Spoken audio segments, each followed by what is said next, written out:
Welcome to Yerba Talks.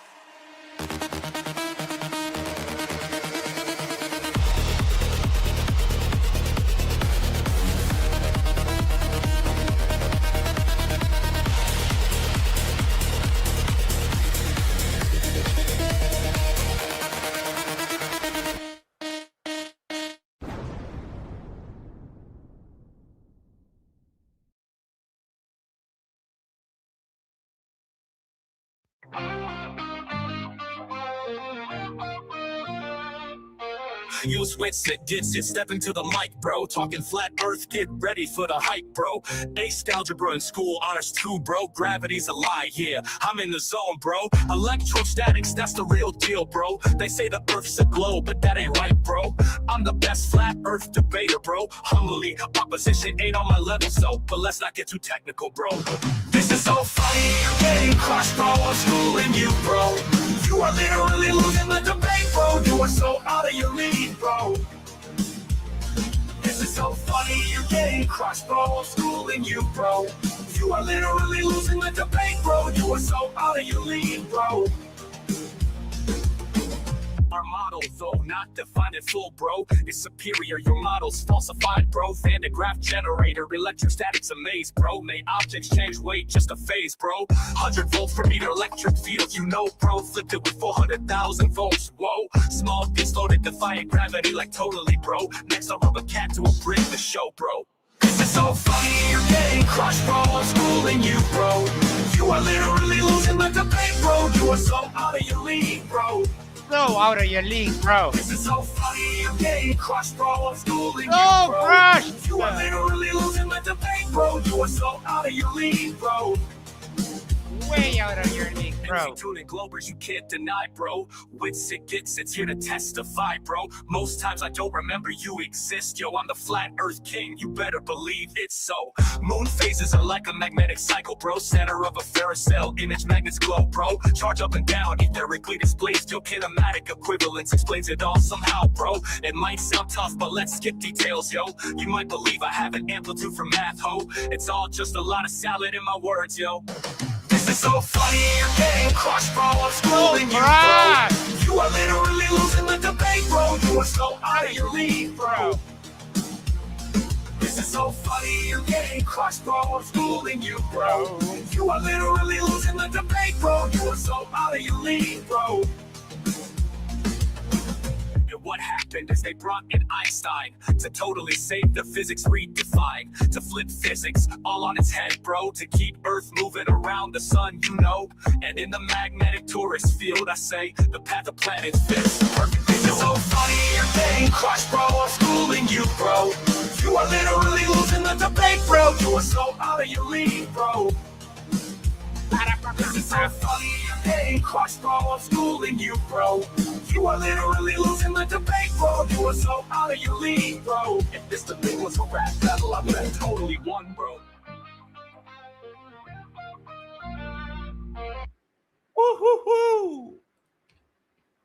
Welcome to another video review. I am Max. Cat is in the corner in a timeout because he escaped and he wanted to fight a dog. So no Cat for now. Maybe if he behaves correctly, then we'll bring him on. That was the amazing Conspiracy Music Studios, and Tori said that it sounds a little bit like 10. I don't know why. It's StreamYard. It doesn't like music. Oh, I felt a tail. And he got... Oh, venga.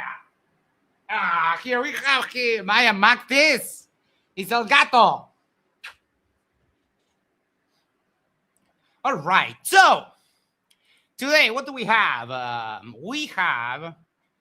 Oh, Smush says, in ICU, I needed this. Thanks, Max. Oh, glad to keep you some company, my friend. I hope you get well soon.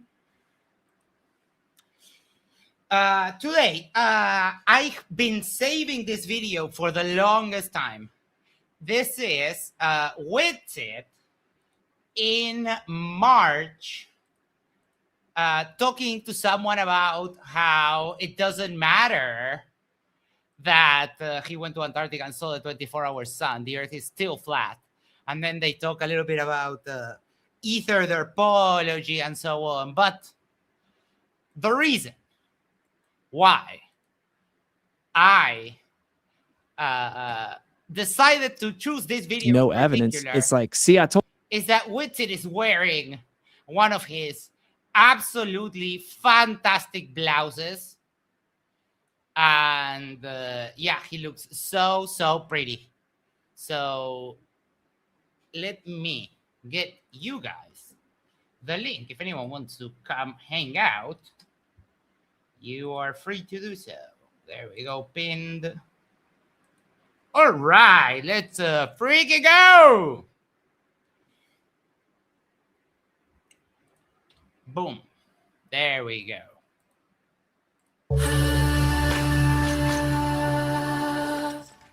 The way, yeah, so where do you want to begin? The way forward is...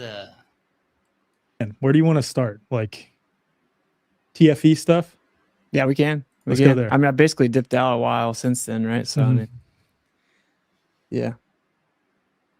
Yeah, so let's jump in. I mean, dude, it was honestly like a crazy Look at that! Look at the blouse! And I'm sad that hold on. I can't zoom in the video, but if you give me 1 second, let me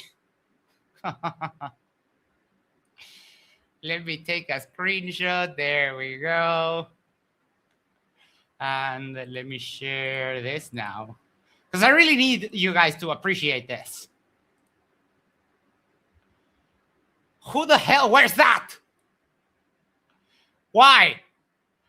Who wears a thread blouse? I don't get it. I don't get it.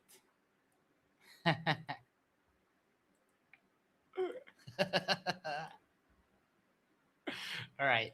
experience. Yeah. Antarctica's crazy, bro. And for those who don't know what we're talking about this. Ren 90 says, looks like my grandma's tablecloth. Oh, and I have this message from Tori.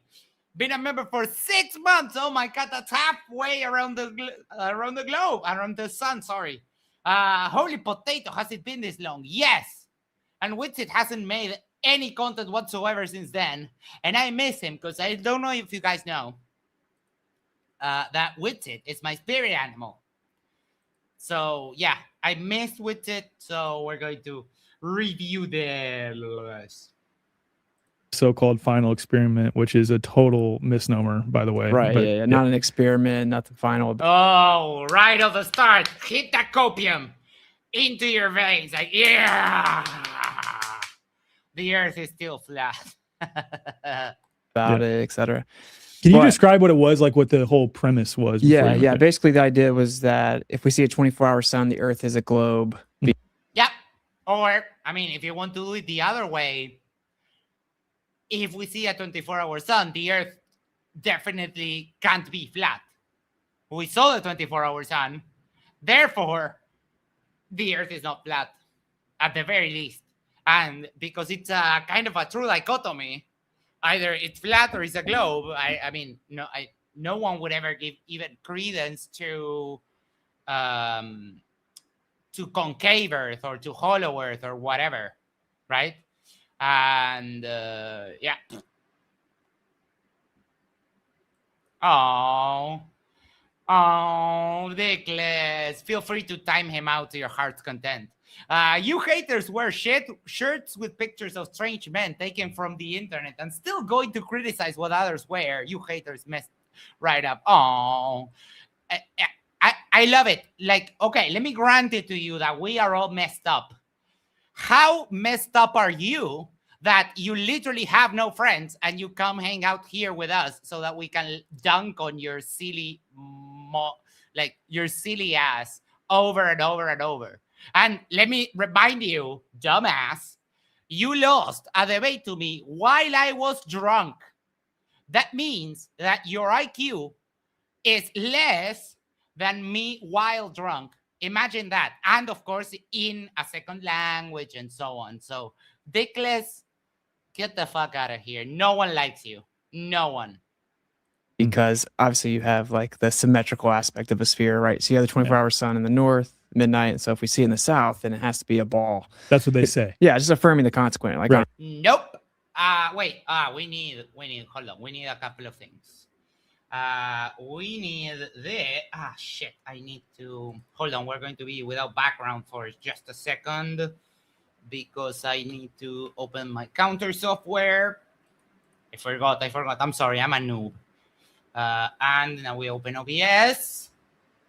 And we're going to reset the counter to 0.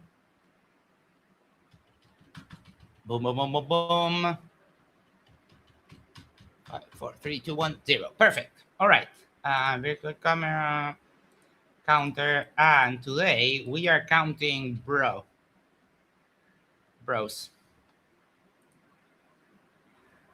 There we go. Perfect.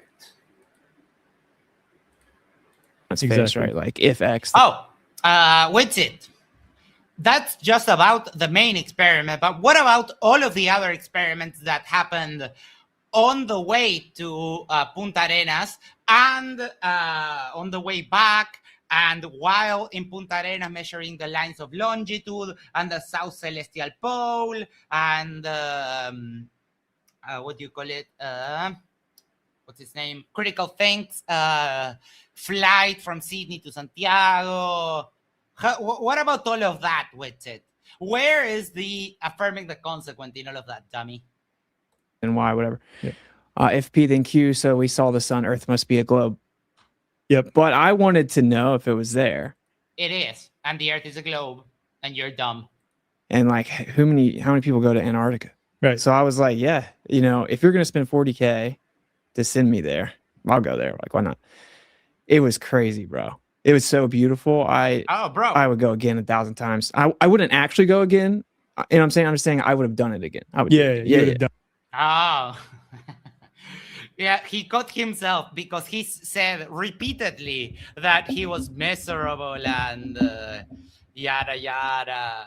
Yeah, he caught himself lying and moved it. So nice pivot there. Done it again. Okay. Yeah, Makes sense. But so it was crazy cool, and when you go there, you do realize like why people don't go there. Yeah, like it's very intimidating. It's as far as you can see, you're gonna die. What is it? What does it feel like? Like, is it humid? I haven't looked into any of this with respect to super Antarctica. dry. That's like what you're I in a would have figured. desert. The other doofus hasn't looked into any of it, but he knows it's fake. He knows that the Earth is still flat. Like, where do these people? Where do they come from? Like, how can someone be that dumb? And there's snow and ice. Vanguard Shield says, "How's it going? I'm doing fantastic." Everywhere, but it's like you can tell it's just been sitting there forever. Is the snow like super powdery then? Yes. Yep. Either it's really compacted. Yep. And then there's a little layer of like really dry snow. Really serene. It was cool. It was definitely cool. The coolest, I mean, flying over it. My God! I mean, Oh my God, Jim!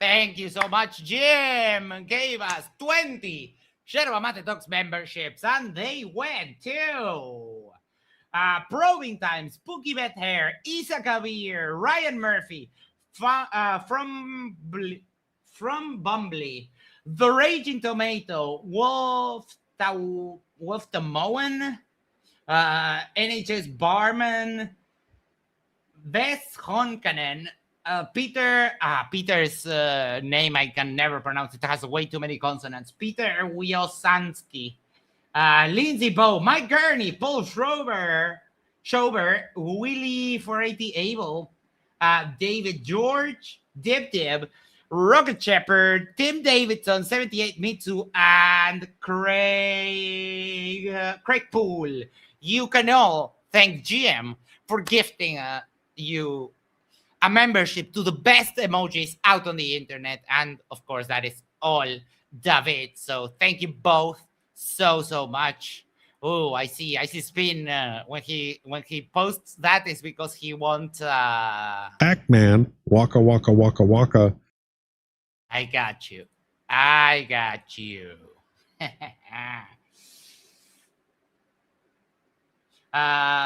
Tori says you gotta fix the laser, but I counted 20. The thing is that I use StreamYard's own play thing, like for the sound, like it has a little soundboard.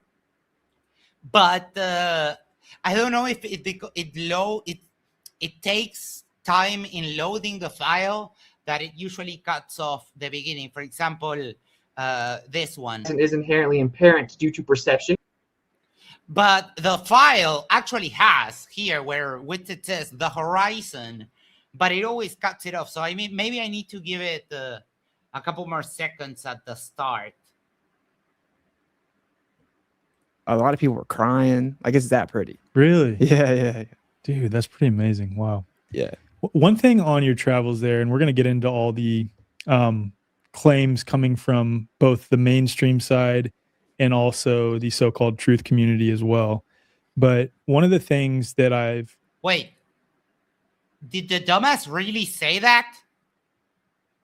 Dickless.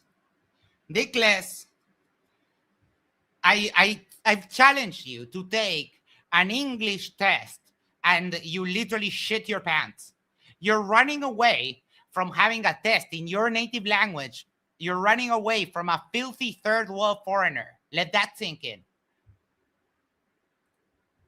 Heard come up because there's so much conspiracy surrounding this and a lot of people making just absolutely wild claims about you, but then also a lot of people raising like justifiable questions, I'd say. And one of the things that I've had someone bring up, how do you know with certainty that you were actually at Antarctica? Inquisitive Fidel for $2 says, such expensive language, just there for free food.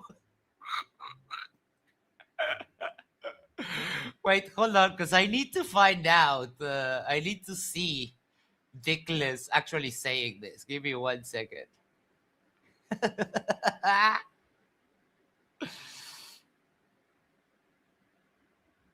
Proby, I did see that he's in the ICU.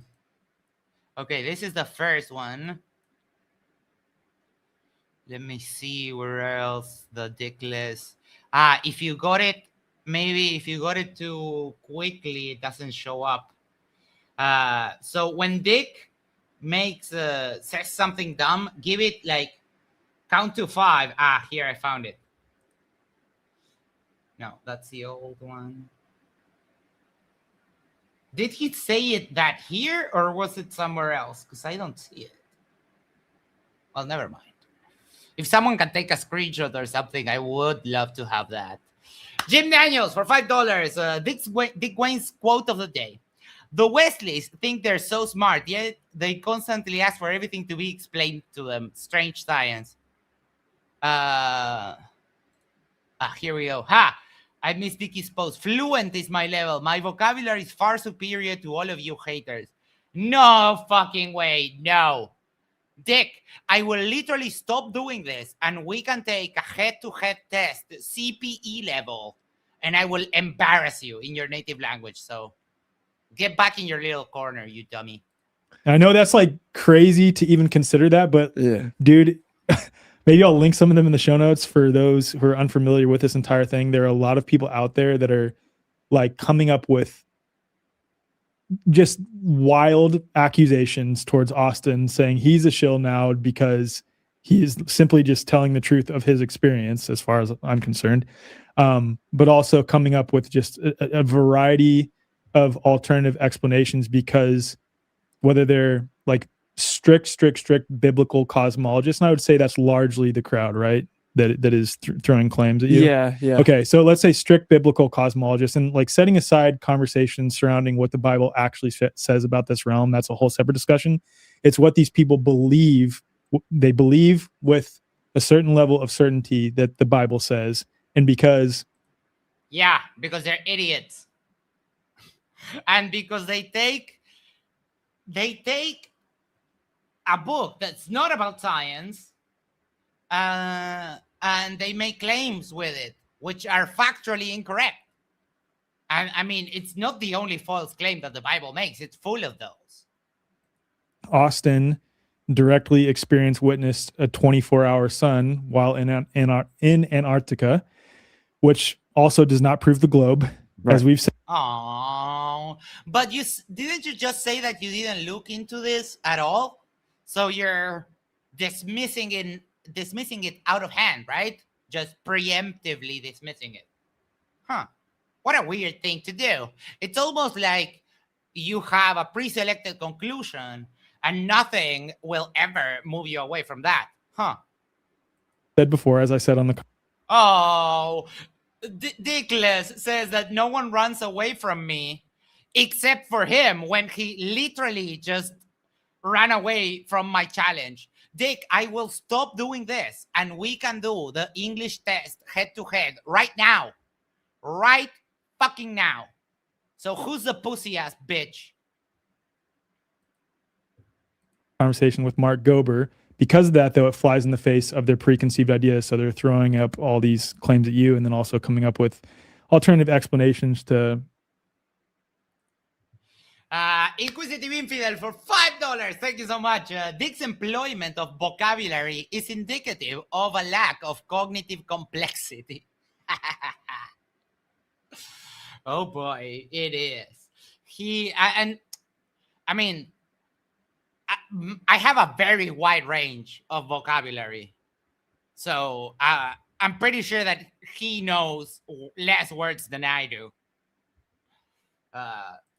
Reify their model of how this realm works. But I just wanted to frame the conversation. My mom bakes cake says, so they found Witsit? No, this video is from like March 2024. I've been saving it because I wanted Witsit to make a comeback, but I sent him a tweet the other day and he never replied. Would you like to see what I sent him? Hold on. It was funny as hell. I was inspired. Give me 1 second. Let me pull it up. Replies. Sorry.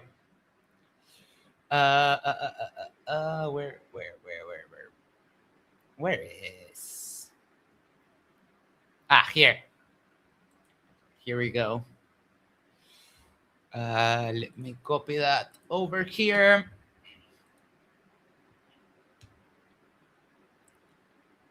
So I tagged him and I was like, bro, where are you at? When are you coming back to stream? We miss you derping out and getting literally everything wrong, bro. Go back to stream, and even if you live in your mom's house now, we won't mock you for that. For that.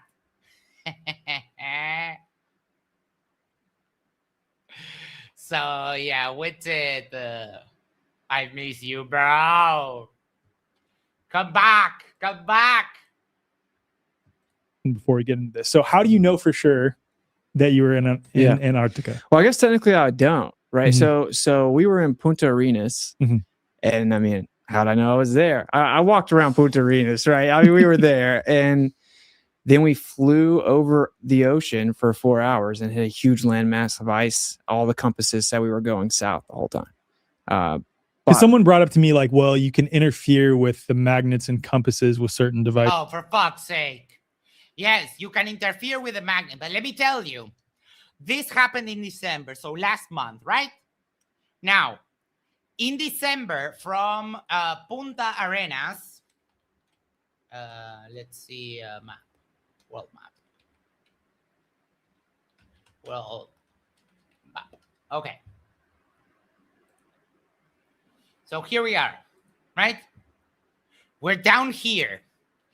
So, and they flew 4 hours. So if we trace a 4-hour circle from the departure point of Punta Arenas, which is down here, right?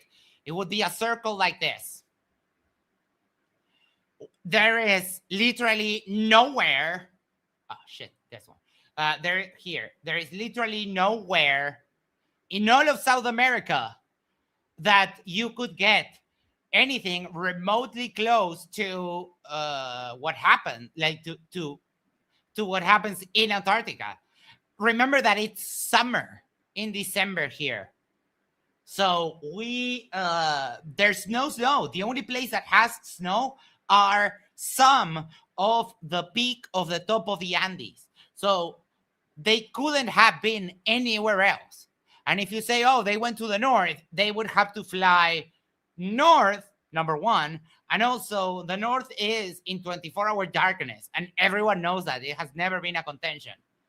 Dude, this guy is beyond dumb.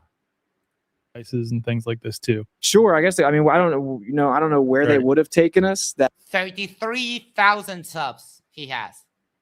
That looked just like what Antarctica is described as, right? I mean, whatever it was, there's an immense mass or landmass of ice, right? Yeah. So whatever it is, you go towards the water from Punta Arenas, you hit a huge landmass of ice, right? Yeah. Douglas, I know that South is not down. It's just a colloquialism. I'm sorry. Regardless, wherever we went, there was a sun in the sky and did a circle. So going the other way, right? Witsit? Yes, going the other way. For the people with like this preconceived notion of the flat Earth, which I want to just explain that real quick. That's the whole problem with the globe model. It's like this preconceived belief, and then you reify it and come up with rescue devices when something flies in the face of it. And that completely shuts down. Oh, reify. No, we don't reify the model. You actually do that with it. When you say, for example, that the Earth is the inertial plane of a torus field, like, oh, really? That's a classic reification. So every time Witsit accuses of a fallacy, it's a fallacy that he actually uses.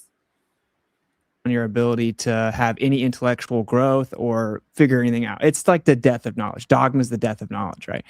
And so that's what we broke away from with the globe model. And so I've always spoken out against this AE model, reified belief system, right?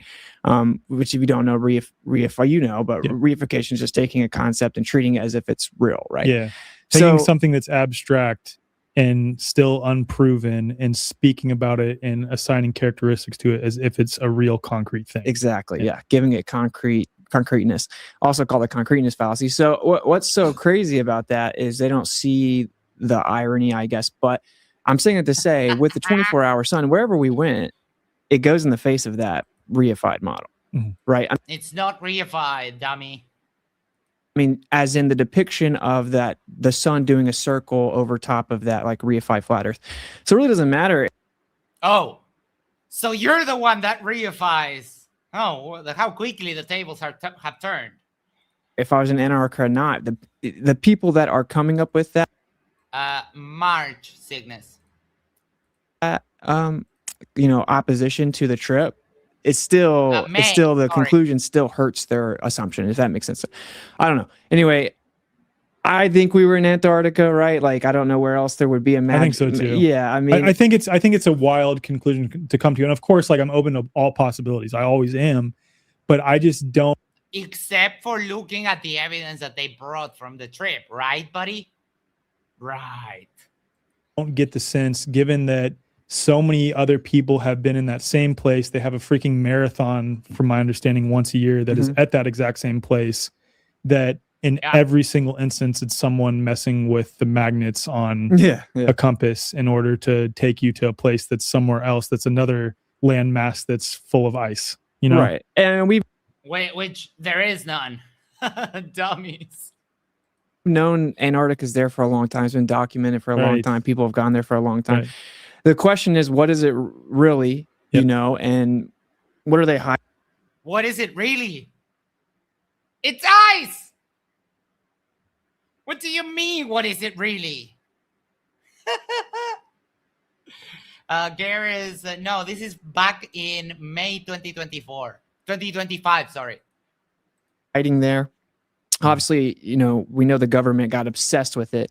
So you have Operation Paperclip brought the Nazis over. They were obsessed with it. And then we became obsessed with it. We being the U.S. government military. So not we, right? But them, they got obsessed with it. And so something's there. They've shut it down. Every country can't agree on anything other than Antarctica's off limits. Oh, but there is also another treaty about space. That space is meant to be used for peaceful purposes only, no weapons, no military. Pretty much the same as the Antarctic Treaty, but for space. And so we've known that that's been a kind of a staple of the flat earth awakening, since the beginning. That was actually one of the major things. One of the first things I looked into. I'm like, okay, they're clearly hiding something here. Yeah. Right. It was B.O.B.'s album that woke you up to it, right? Yes. He listened to B.O.B. and then became a flat earther. How dumb does that sound? I forgot that he said that because I watched about half of this when I found it. So he became a flat earther because he heard an album from B.O.B. saying that the earth is flat.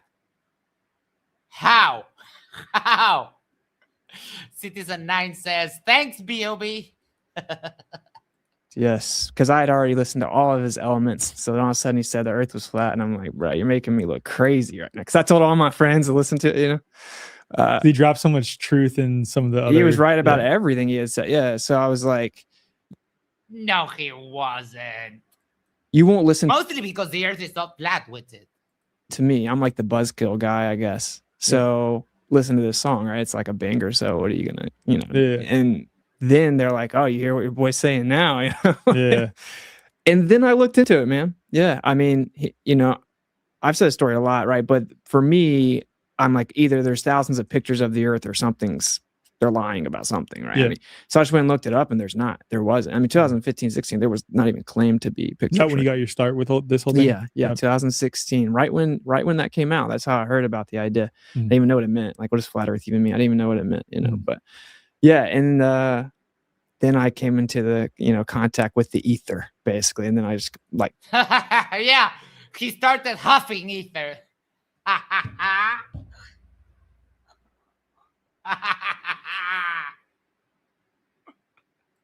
became infatuated with it once I found out about the ether. But same, like almost obsessed with ether. And I recontextualized so many things regarding psychic phenomenon. We were talking before we clicked. Oh, for fuck's sake, he believes in psychics. The ether allows for psychic powers. Is that what you said, dummy? I don't even know this dumbass's name. But oh boy, he is dumb. Like what the mainstream scientific community attributes to being caused by theoretical particles that they've never been proven to exist. They're not theoretical. They are actual, dumbass. We built a gigantic machine that allowed us to detect those particles that you two idiots are talking about. Oh, you know what? Nah, I'll save it for later. Whether that's a graviton or a virus, et cetera, a lot of these things are all much more easy to explain when you understand that the bouncing ball particle atomism paradigm is totally unproven. Unproven because you're an educated moron. We know about atoms. We've known about atoms for the longest time, you silly moron. The Greeks already had this idea. That's where the word comes from, you delusional fuckface. Atomos. It's the constituting parts of matter. The Greeks had already thought about this. And they didn't even have electricity, you moron.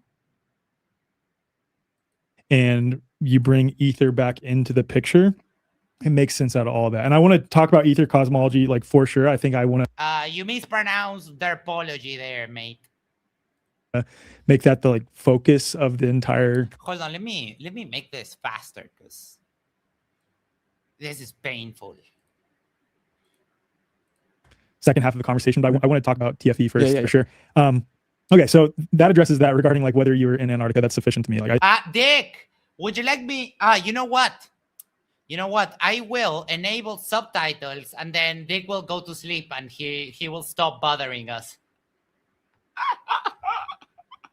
Oh my God, Dick falls asleep while he reads.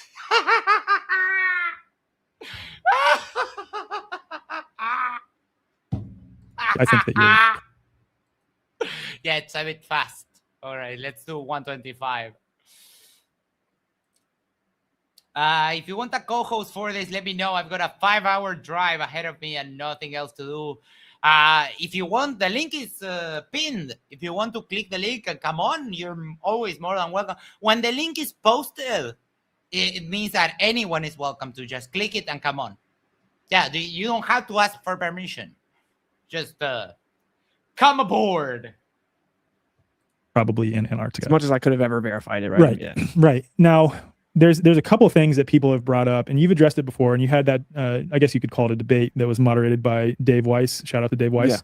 Yeah. With, I think it's Dustin Nemos. Mm-hmm. Dustin Nemos. Where, again, he was coming from the lens that, I guess this is my assessment of it, that there's... yeah, Dustin Nemos comes from the lens of dumbassery. That's the same lens that Dickless uses. There's no way you saw what you saw because I already have this preconceived idea of how it should be in my model, which the moment you blindly accept any model, in my opinion, you're going the wrong direction. Like you. Oh, but Witsit says that we don't have a model. He doesn't have a model. Witsit also says that the globe doesn't have a model because Witsit says a lot of stuff. Just like you, dummy. You cannot. This is a whole thing about epistemology. We'll set that aside too. But like. Oh, don't talk shit that you know nothing about. Epistemology. What do you know about epistemology? Certainty regarding your one's own beliefs. Let's set that aside for a second. But in that debate, he brought up a lot of things, and there are still people out there making claims about you and that you faked it. So let's address a few of those. Yeah. One is, I mean, Witsit is not smart enough to have faked anything. He tried to vape and got caught because he's a fucking idiot. The Vapegate thing. Can you talk about that a little bit? Like what they claim happened and then what actually happened? Yeah. So the claim is I did a live stream in Antarctica and people were in the chat were saying he's not really in Antarctica because you don't even see their breath. He's in his studio with a green screen or something like that. Yeah. Right? And you. Douglas, no, he actually means that we don't have a model at all, even a mathematical one. Or anything. He likes to say stuff. You would see his breath. It's so cold there. You would see his breath the whole time. And we were trying to explain to them, no, you really don't see your breath that much. It's super bright on the ground and it's super dry. Yep. And then I went into the little room that we had, a little box or whatever it was, the container ship basically. And then I came back out and when I turned the stream back on, I saw my breath when I was talking and I was like, oh, what's up now? There's my breath. And then I took a deep breath to try to show it again and you didn't really see anything. So then later we drop all the 360 footage, which is just like real time, 24 hours, 30 hours. And we dropped. I've shown this before, but I think it's worth showing it again. Hold on. Let's do Witsit. There we go. Would you like to see Witsit footage? Is it this one? Yeah, I think it's this one. 1 second. It's loading. Yes, got it. This is literally Witsit's footage. What the fuck is that?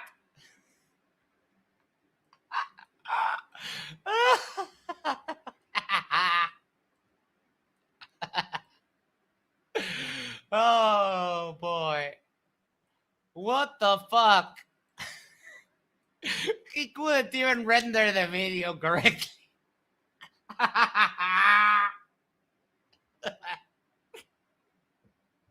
Yeah, we dropped. The only thing you dropped is the ball.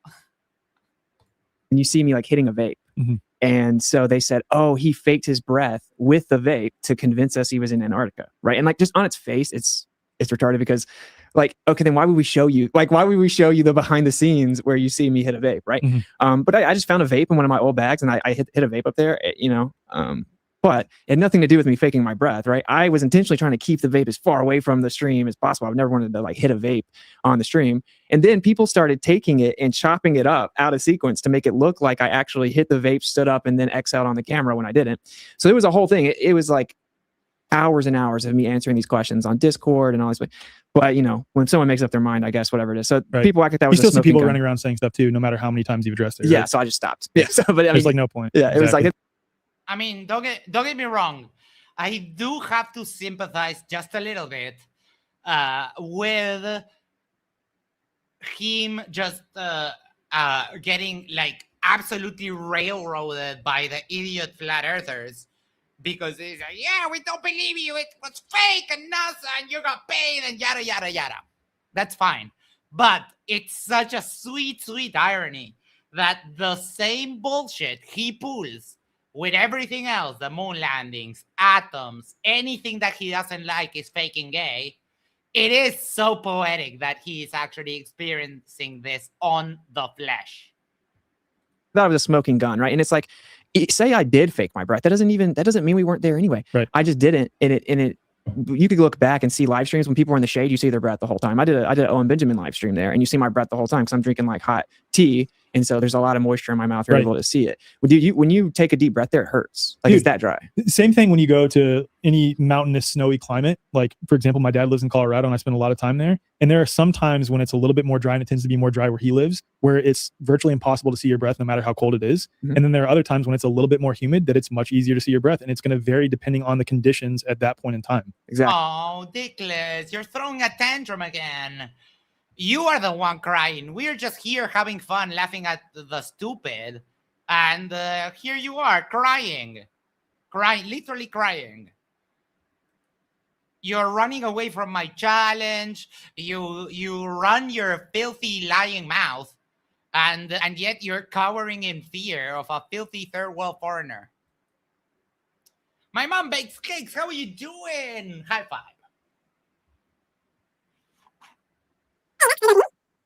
Oh, wait, what?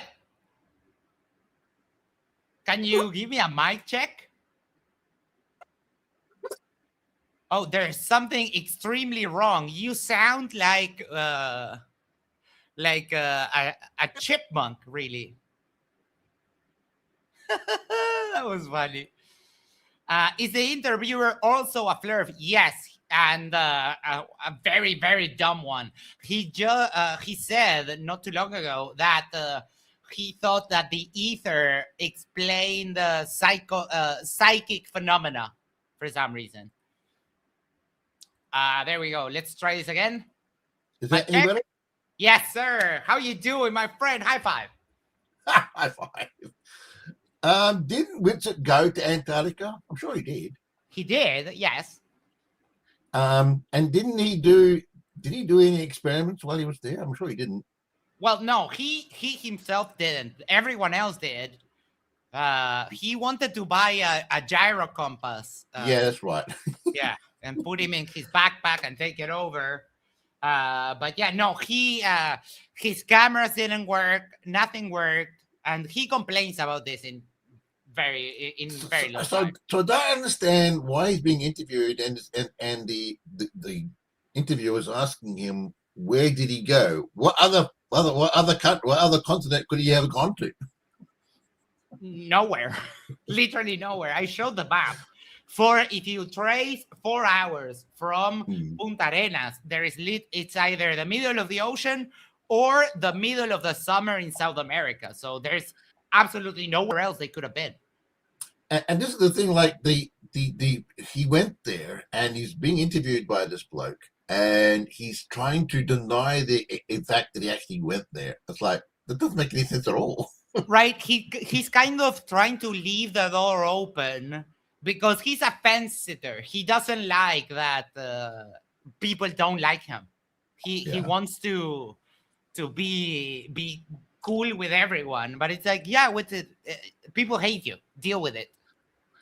But the thing is, like, he's come back from Antarctica and he's gone walkabout. We haven't heard from him for like forever. Yeah. And of course, say there's snow on the ground, you breathe out, you don't see it. Yep. Look up at the black sky, you would see it. So obviously the contrast of the what black sky? There wasn't black sky, dumbass. Oh. Hey, Dick Wayne, I speak English and I'm from Australia as well. Oh, yeah. Background, and it's incredibly bright there. I mean, you have to wear sunglasses. I don't like sunglasses. I don't like the average sunglasses. You have to wear them. It's like impossible to step outside without them. Yeah, bro. You like 10 There's seconds. White everywhere. Yeah, right? 10 seconds. You feel like you can't see. And they're like, your eyeballs will get sunburned. You need to wear them. And I'm like, nah, yeah, I'm not wearing sunscreen. I'm not wearing sunglasses. Oh, yeah, because he's such a tough guy. The dude is as white as me, and he doesn't wear sunglasses. Witsit, dude, let me tell you, like, melanoma is no fucking joke. Like, you should take care of your skin, especially because you're transparent white, just like I am. And that show is called wrong. It shows the way forward. It should be the way backwards. Yes. I was there for 5 minutes, and I'm like, you got me. I mean, it's crazy right there, bro. Every angle, but Bro. yeah. So that was their big home run on me. Witsit, Vapegate, all that. Yeah. Yeah, it's pretty. Icy Spin says, my mom bakes cakes. Can you see Polaris? Oh, yeah. If I dig a hole through the ground, through where my city is, and go all the way up, I think I probably could see it from where I am. Yeah, sure. Me too.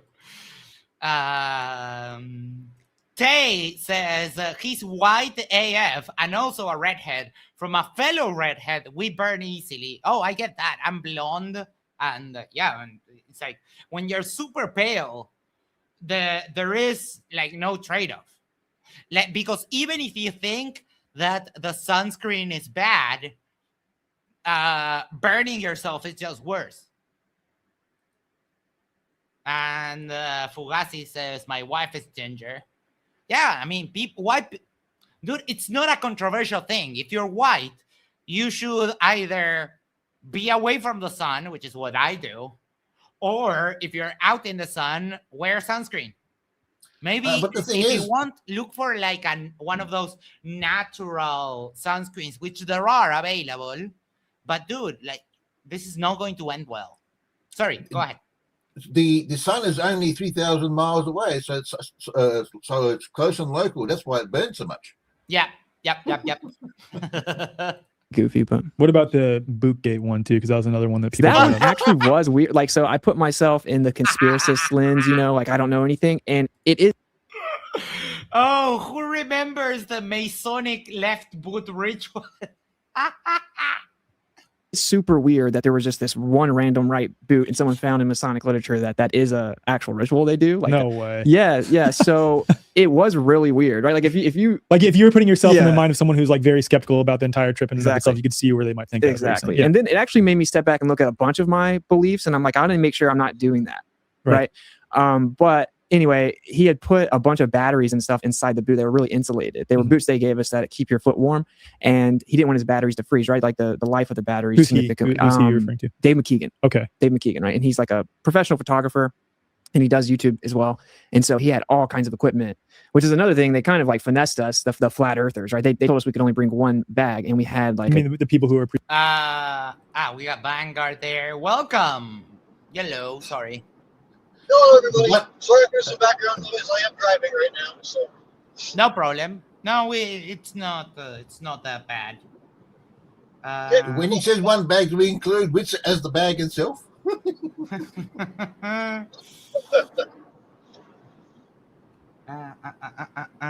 Okay, Jim Daniels for $5 says, question for my mom: when it rains there, which way does the raindrops go, up or down? Thanks. Oh, because I'm standing upside down. That's right. So is Max. My gosh. Yeah. How does that work? Yeah, we walk with our heads. We put our heads on the floor, and that's how we walk. This is why Max is bald, because he keeps scraping his head on the floor. Yeah, I mean, the asphalt is very hot in the summer. It burns your so I think the question would be, the answer would be, I think it falls upside down. Exactly. Yep. That's right. Water falls upside down, and everybody has monkey bars in their house to be able to walk on the floor. Right. Yep. Got it.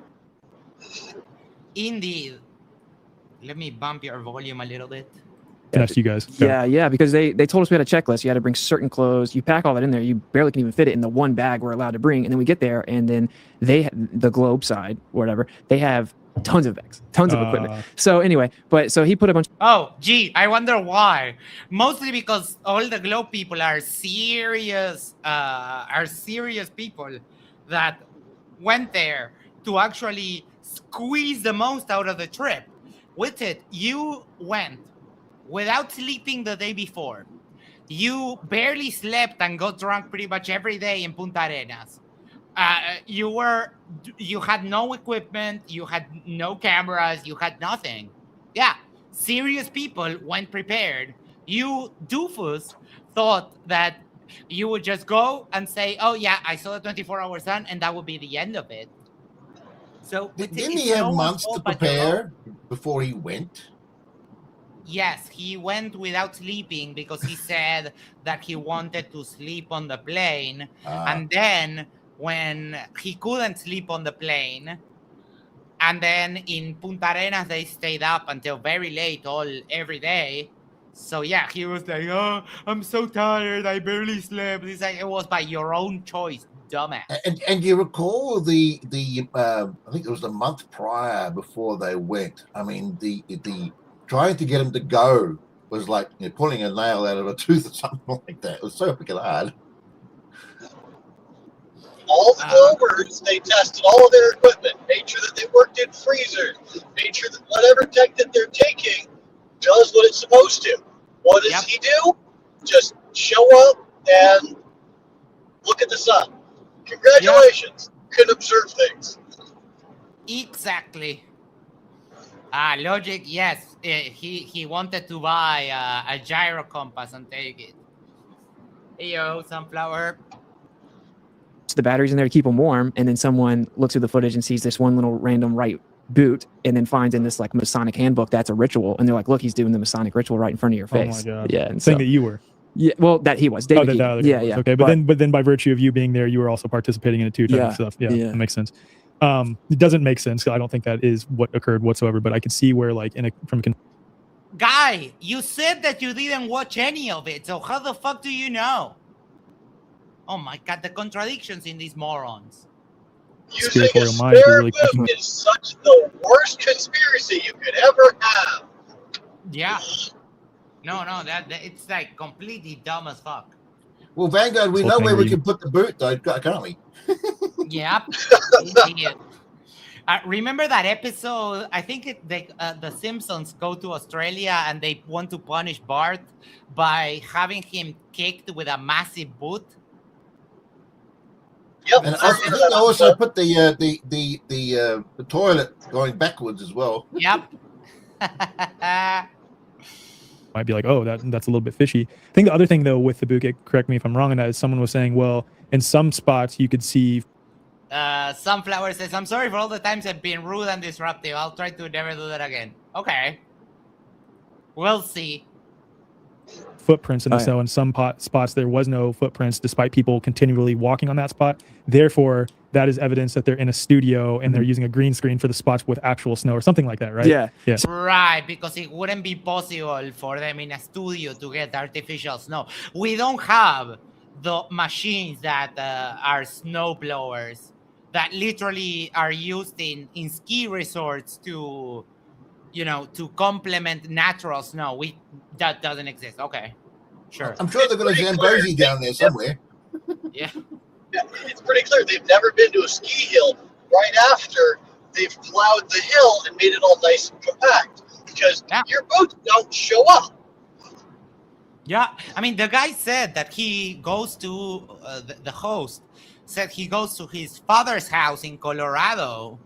And he goes snowboarding, so he should know that snow gets compacted, especially when we saw the machines. We saw the gigantic carry thing with the what do you call the wheels like a tank that have a thread. Yes, thread. That yes.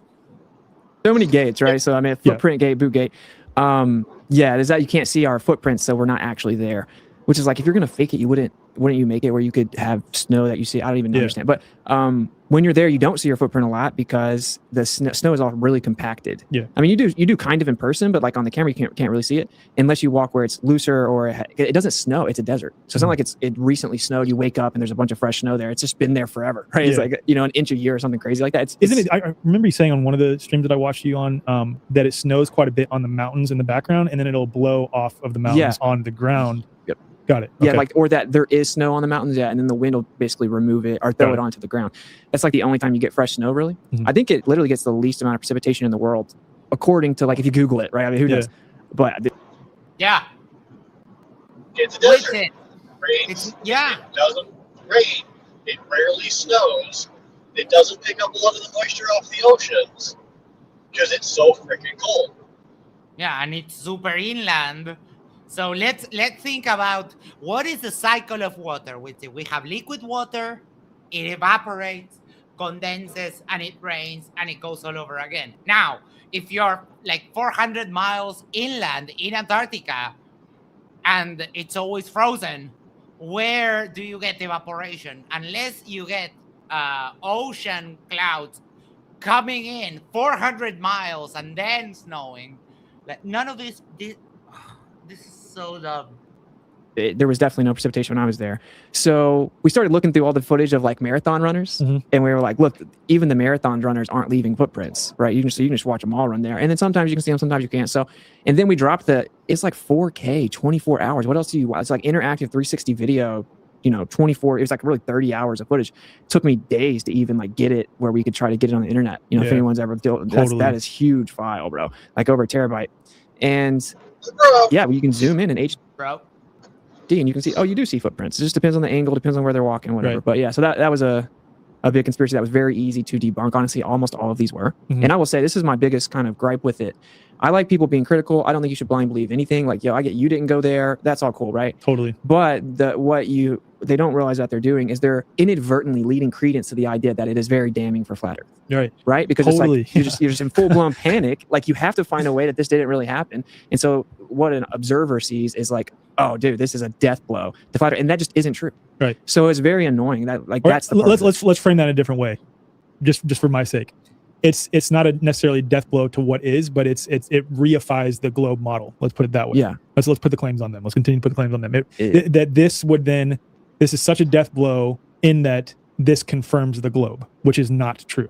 It does not confirm the globe. Correct. Yeah, because again, just affirming the consequent. Exactly. And really, you have to beg like 20 questions to get to the affirming the consequent. You have to assume your orientation changed, so therefore the sun is leaving.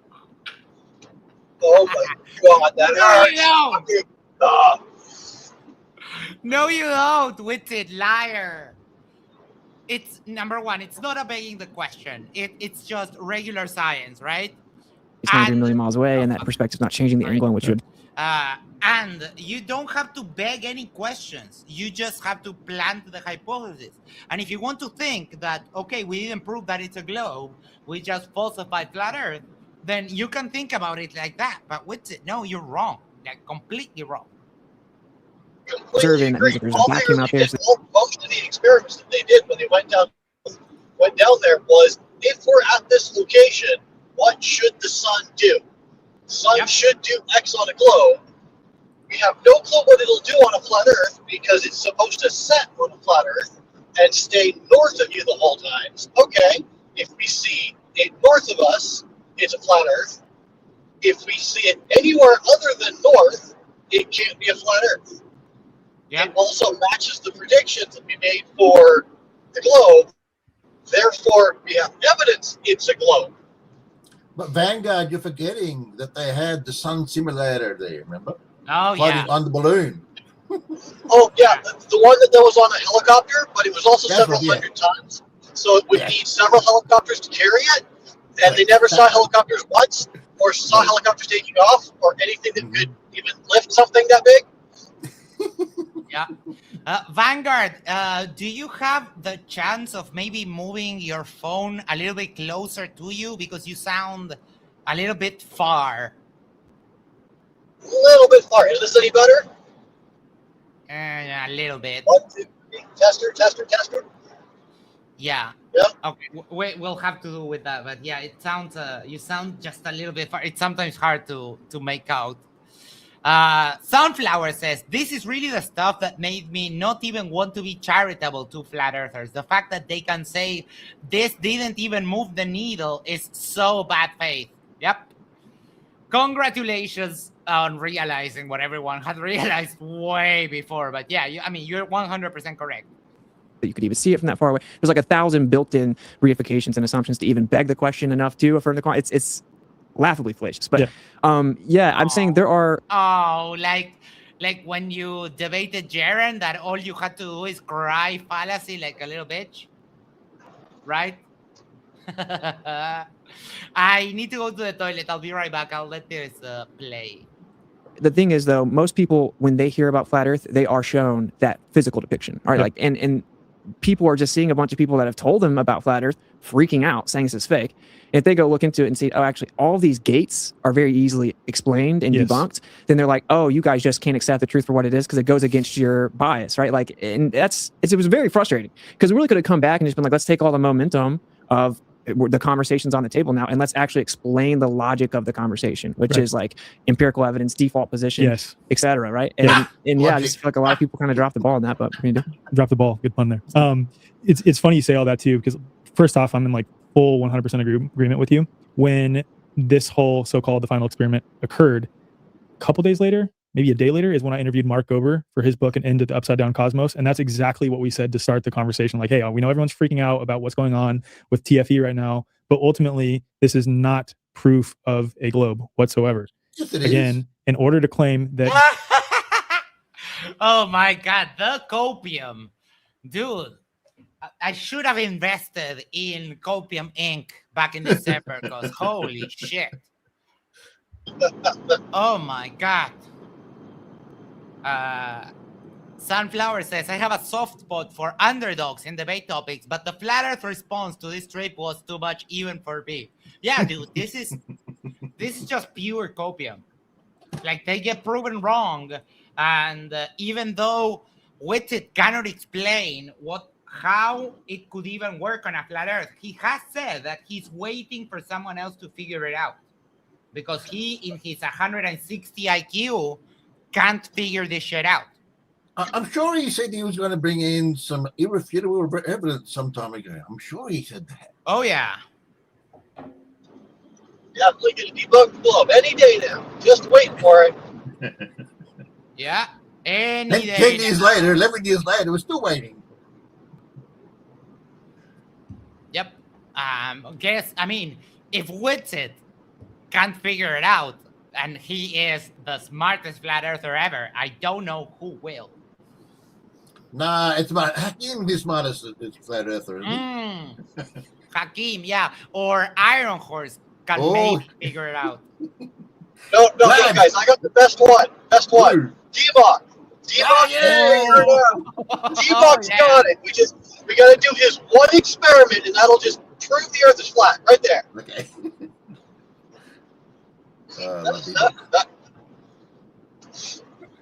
Right. Or maybe we'll just have a wank and a cry. Ah, yes. Yes. Our son, you first need what? A globe. Yeah, exactly.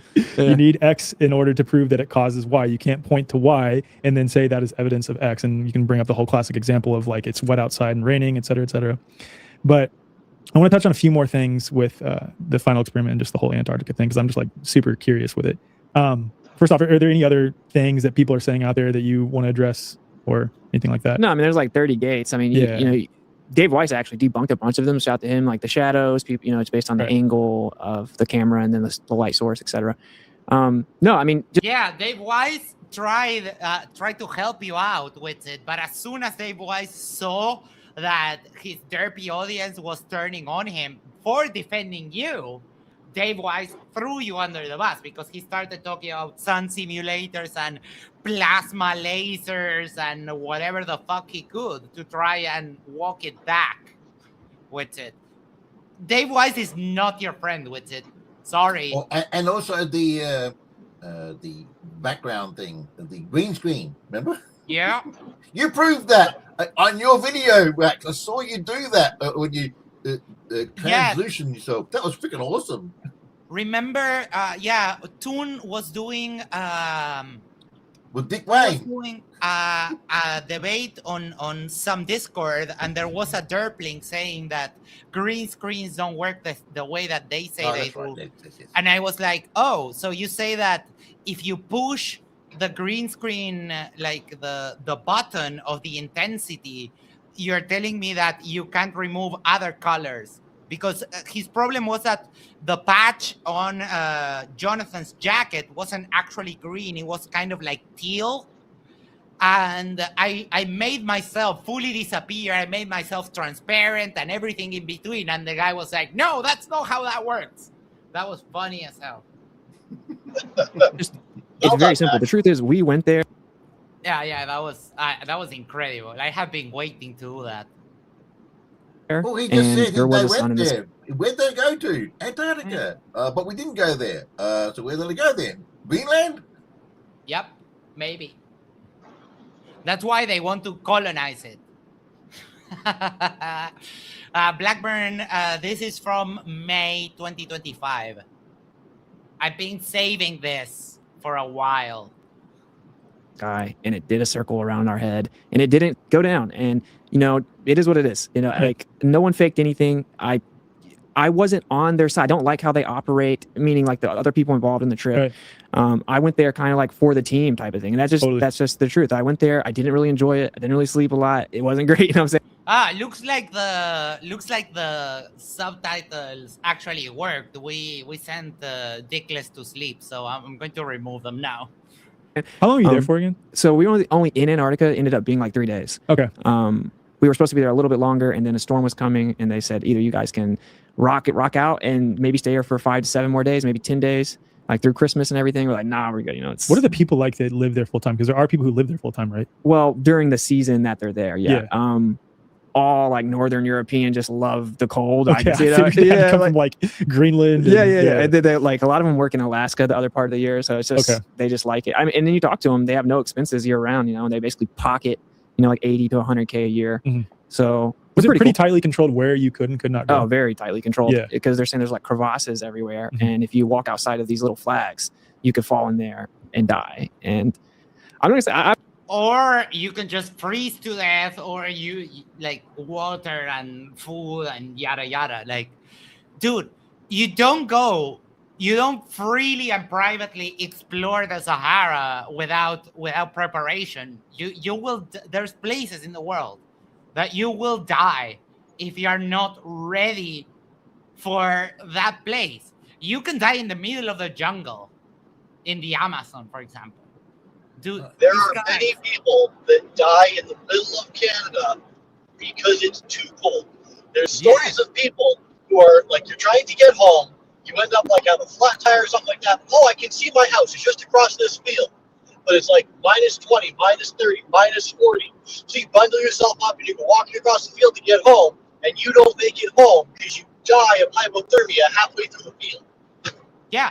When your body starts losing heat and you can't change your situation to prevent you from from losing that heat, that's bad. That's really, really bad. There's no turning back if you don't change. If you can't get warm, and then it starts affecting your decision making, your muscle movement, everything in between. I'd love to see Smurfs actually do a free and explore Antarctica freely and you know, without any restrictions. Please go. Yeah, but you're not supposed to leave trash there, so.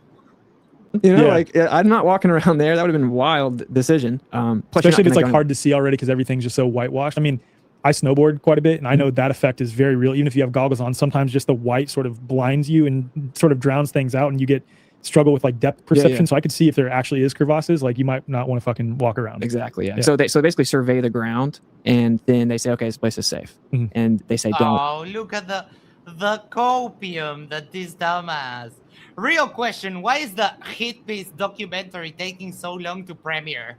Tough editing out all the mistakes, tough making McFool not look crazy. No, it's because they want to get rid of Witsit out of the feed. He got himself uninvited from the documentary. I asked Will that, but Dick, don't you know how long it takes to edit something? I have a bunch of YouTuber friends, and you hear that sometimes for a 15-minute video, it will take a week of editing. Ridiculous. You have no fucking clue because you don't do anything. Yep, and how many terabytes of images and videos did he collect before they went to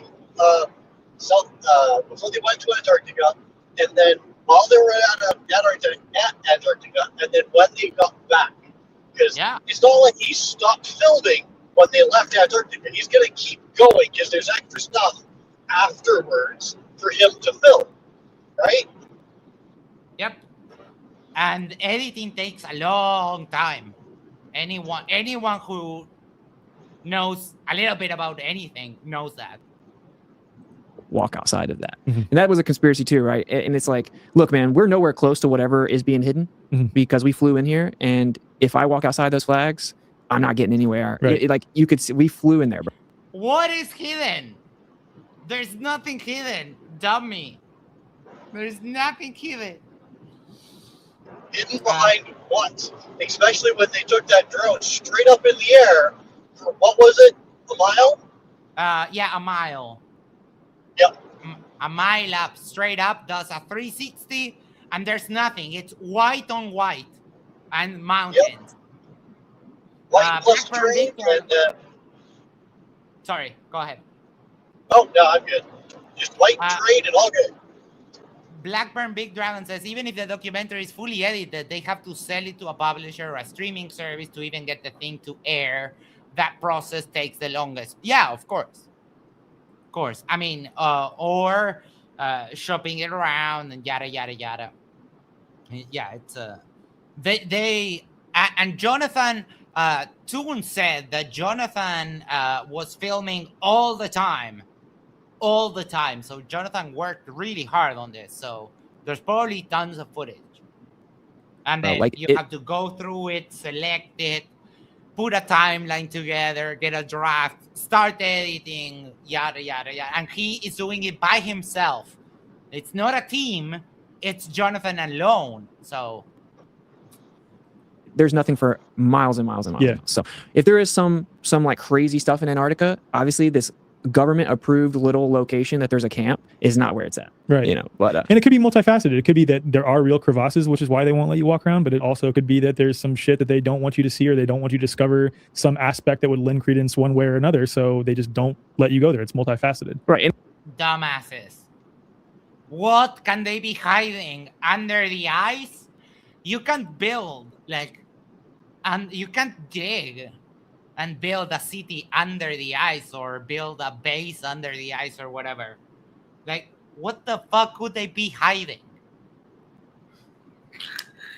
It's coming from above the people at the camp too. That's something that I really, those people are just there, man. You know, I talk to a lot of them a lot, and some of them are super cool, man. Former military, just like cool guys, and they are just making their money there, man. They don't know anything. They're not in on anything.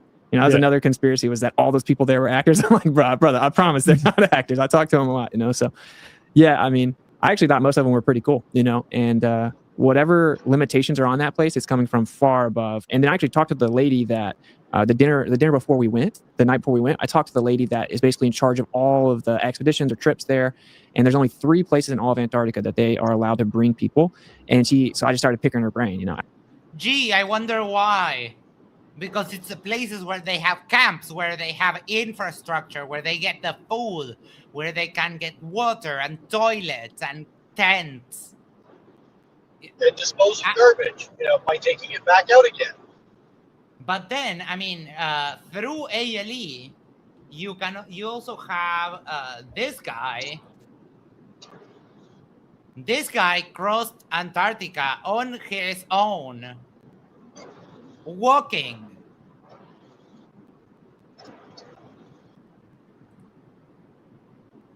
Right? This guy crossed Antarctica from side to side.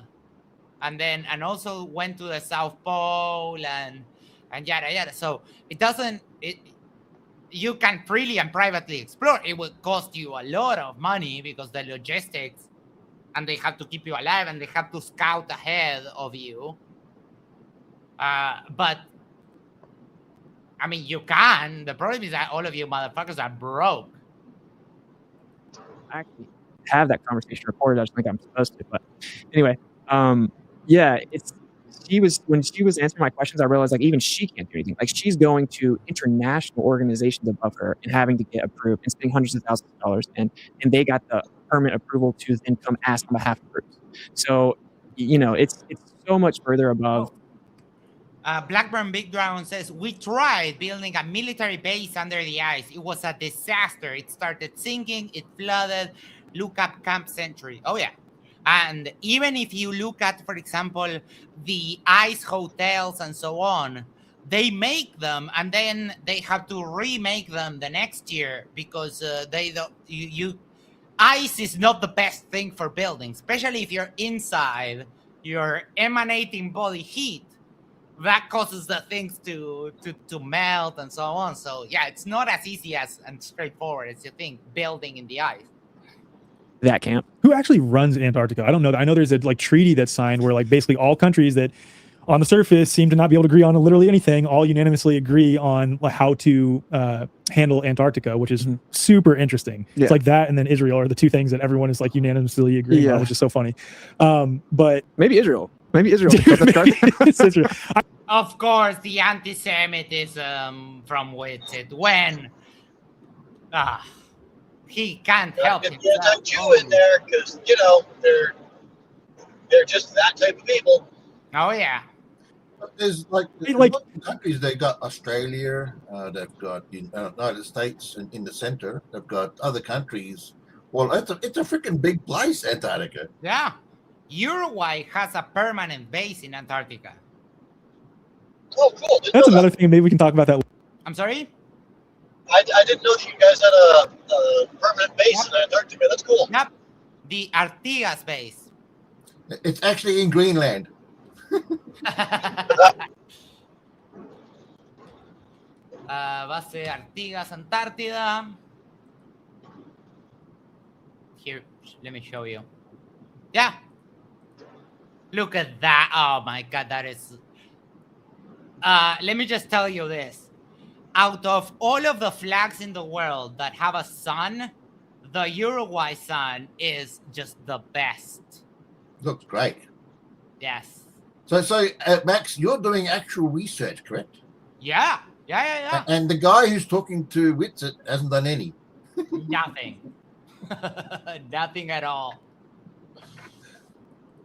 But let me show you where it is. It's in the peninsula. Well, it's not in Antarctica per se. That's why it's a permanent base. But yeah, it's... and here you have more. Machu Picchu base. This one is from Peru. King Zedong. No idea who that is. Carlini. This is in King George Island. Nelson Island, Robert Island, Maldonado base. Captain Arturo Pratt. Green Rizo Patron. Yeah, we have. And then, if you go deeper inside, then around here is the other what you call it, where they went, the Union Glacier camp. Sorry. Yeah, but the thing is, Max, many folks keep forgetting that they once said that nobody could actually go there. Oh yeah. You get stopped by the penguins with guns. Max, MVP of the audience, says, as a citizen of a country with a sun in our flag, I kind of agree. Thank you so much. Later, I think it's problematic to continue to blame every single thing on Israel, though, too, because it's like outsourcing our own power and our own responsibility to change it. Because ultimately, at the end of the day, those are just people as well. And if we're continuing to outsource to them and say, Witsit doesn't think that. Witsit doesn't think that. Witsit thinks that they're Jews. Yeah, he doesn't. You might be a random dumbass guy, but Witsit is a fully anti-Semitic dumbass. Yes. Give our power away, saying that they're so much more powerful than us, which is presenting itself in a very unique way right now, that Israel itself as a country does have a lot of power. Oh. You want to know what Uruguay's biggest export is? It's football players. And then if you're not talking about that, then we export meat, we sell wool, leather, we sell live cattle, we sell all of that kind of stuff. We sell cellulose paste for other countries to make stuff.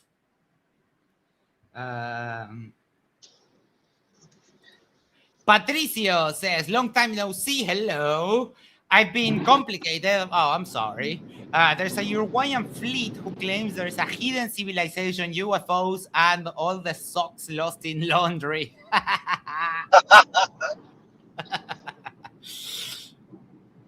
I misheard you. I thought you said you know what your wife's biggest export is. Or through blackmail and all those things. But yeah, let's set that aside. But who actually runs Antarctica?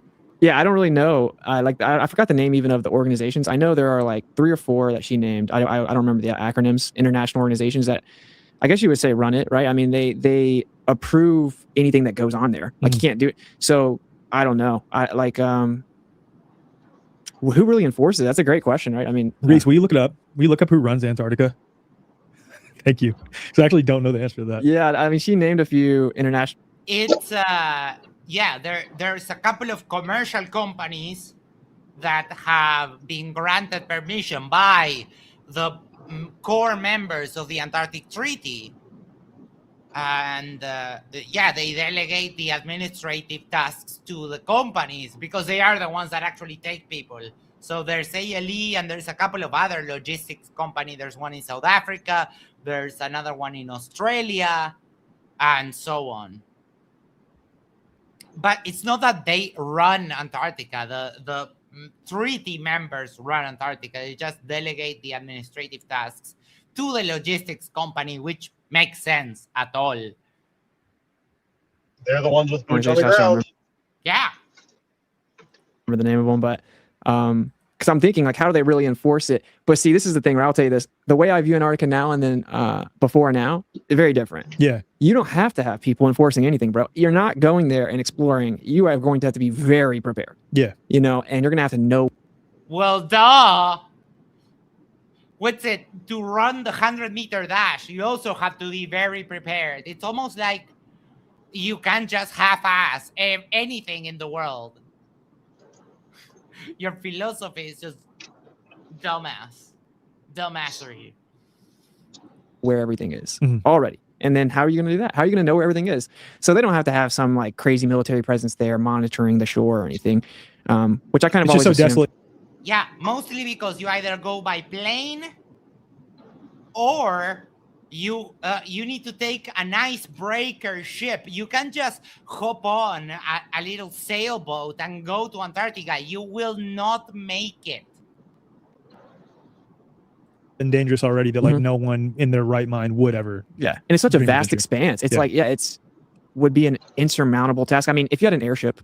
You had an airship? I would go. If you got an airship, I'll go. And we'll just keep going south and see what happens. Yeah, like the teenager that went in a plane without letting anyone know and he got arrested. You can just go the same way with it. You can just hop on a little Cessna and cross international borders just because. You need to file a flight plan with the proper authorities. You need to have the documentation and so on. The world is a very bureaucratic place. You don't just get to do whatever the fuck you want. An airship wouldn't be able to travel that far south, mostly due to the fact that it doesn't have the ability to move. It doesn't have the airspeed to outrun the jet streams or even the local winds, because there's nothing slowing the winds down. So an airship wouldn't be able to get to the South Pole. Yep. But that's really the only chance you got, is to be able to just travel in the air for a very long time. What were some other preconceived ideas you had before you got there that were totally incorrect? Obviously, like you probably believed that okay, there's no way I'm going to see 24-hour sun, but you were also clear that even if we do see 24-hour sun, it is not proof of a globe. Yeah, once the trip actually went through, I thought we were going to see it, right? Like, really? Yeah. On the plane there, I'm like, oh, we're about to see the sun for sure. Because I thought there's no way they're going to take us there if we're not going to see it. Either it's going to be super, super cloudy, or it's just there. And I started to realize. Hold on. I have something.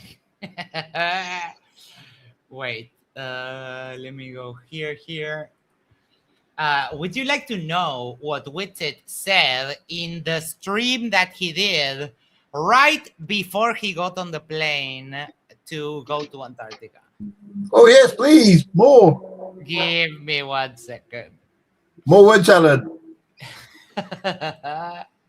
More ether dirt. More ether dirt. Max, for $2 Singaporean says, Ryan! Sorry, wrong Witsit moment. I'll play that for you in just a second. Here we go. Flat Earth. This is what Witsit was saying on the stream a couple of hours before he got on the plane to come to South America. Flat Earth. No matter what happens, if we go there and it's cloudy, win for Flat Earth. If we go there and there's a 24-hour sun, win for Flat Earth. If we go there and the sun sets, win for Flat Earth. Right? Hey, Max, could you just take it back just right there where he's got that backdrop there? He doesn't have that anymore because he's moved in with his mum. Yes, correct. And that's why he's not streaming. No matter what happens, if we go there and it's cloudy, win for Flat Earth. If we go there and there's a 24-hour sun, win for Flat Earth. Did you catch that? He said, if we go there and there's a 24-hour sun, win for Flat Earth. How the fuck does that make sense with it? How? How is it a win for Flat Earth? Flat Earth can't predict shit. It couldn't possibly ever be. You're just coping. And let me play this for Max. Give me 1 moment. Here we go.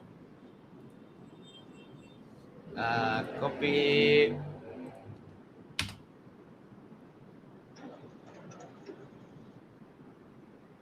And in school, you did math and you could pass the test and not have to write the answers down. So why don't you tell me, how would you integrate this?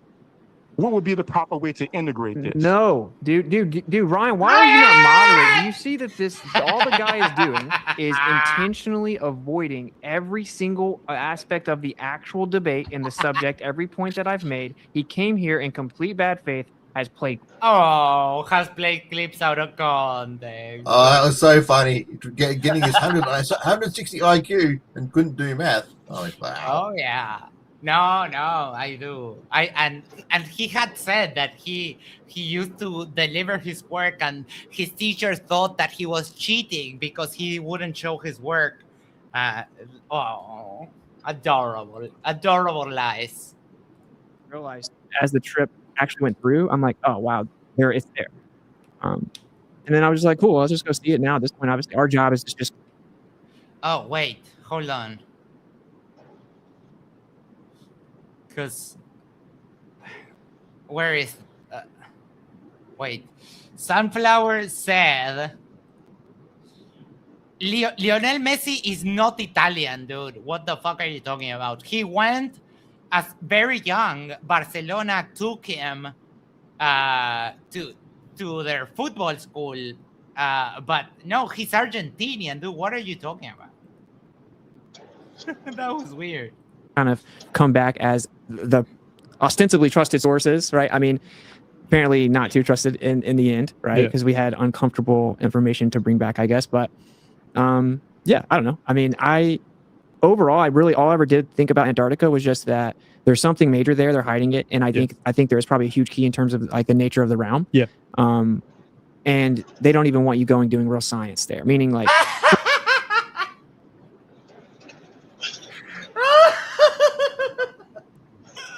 No, they have scientific basis there. Why? They're studying the animals. They're studying the ice. They're studying what's underneath the ice. Yes. Oh, and they must be hiding Tartaria behind, whatever green screen they had up. Right? But Witsit, like, What real science would you have done? Taken a gyro compass in your backpack? That's real science for you? Well, and like really, not even just science, just like measurements. Yeah. You know, observations, figuring out what the magnetic field does and stuff. They don't want you really knowing how it works out there. Wait, but oh, for fuck's sake, mctune. mctune.net/TFE experiments. What a liar you're Witsit. Magnetic field of the Earth. Turns out that Toon actually built himself a magnetometer and took it, and yeah, he measured the magnetic field in Antarctica. The thing that you just said they don't want you doing. And also, all of the equipment was inspected. If they really didn't want him doing that, then they would have taken it. Yeah, but you're not. I mean, you are from where you're born, and Messi was born in Argentina, so he's Argentinian. Like, let me tell you like this, for example. My grandfather, my paternal grandfather, came to Uruguay from Spain. So, because Spain has an amnesty for sons of immigrants, I have Spanish citizenship. Does that mean I'm Spanish? In a sense, yes, but I'm Uruguayan with Spanish citizenship. You are from where you're born, dude.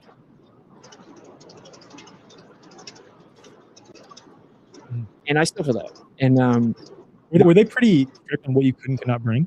Yeah. Really? Oh yeah. Interesting. Oh yeah. Really? So they tell you what you have to bring, and then there's a long list of things that you can't bring. Basically, it's you have to ask for approval for anything you're going to bring. Wow. So even if you wanted to bring any devices to take measurements of like the electromagnetic field, et cetera, a lot of those things did get approved. Like, I couldn't fit another thing in my bag. Right? Like, because they told you only one bag. Yeah. But then they brought a bunch, like the people who are presupposing globe. Showed up with like 5 bags. Yeah, that's wow. And then when we get there, we do the orientation, and they're like, "Oh, you guys are like the only people on the plane. You can bring anything you want, many bags you want." I'm like, "What? I'm here with just clothes, bro." Yeah. You know, so that was pretty frustrating. Because then obviously the narrative afterwards is, "I see the flat earthers come super ill prepared, and you know they're the science deniers." Right. But it's whatever. I was. Yep. Not only science deniers, like you're just idiots. What's it? You went with one hand behind and another one in front, and nothing else. Like, dude, Witsit, on that stream that I showed you, that he was saying that everything was a win for flat Earth, Witsit was saying that his camera had corrosion in like the battery or some shit like that. So like you couldn't even borrow a camera.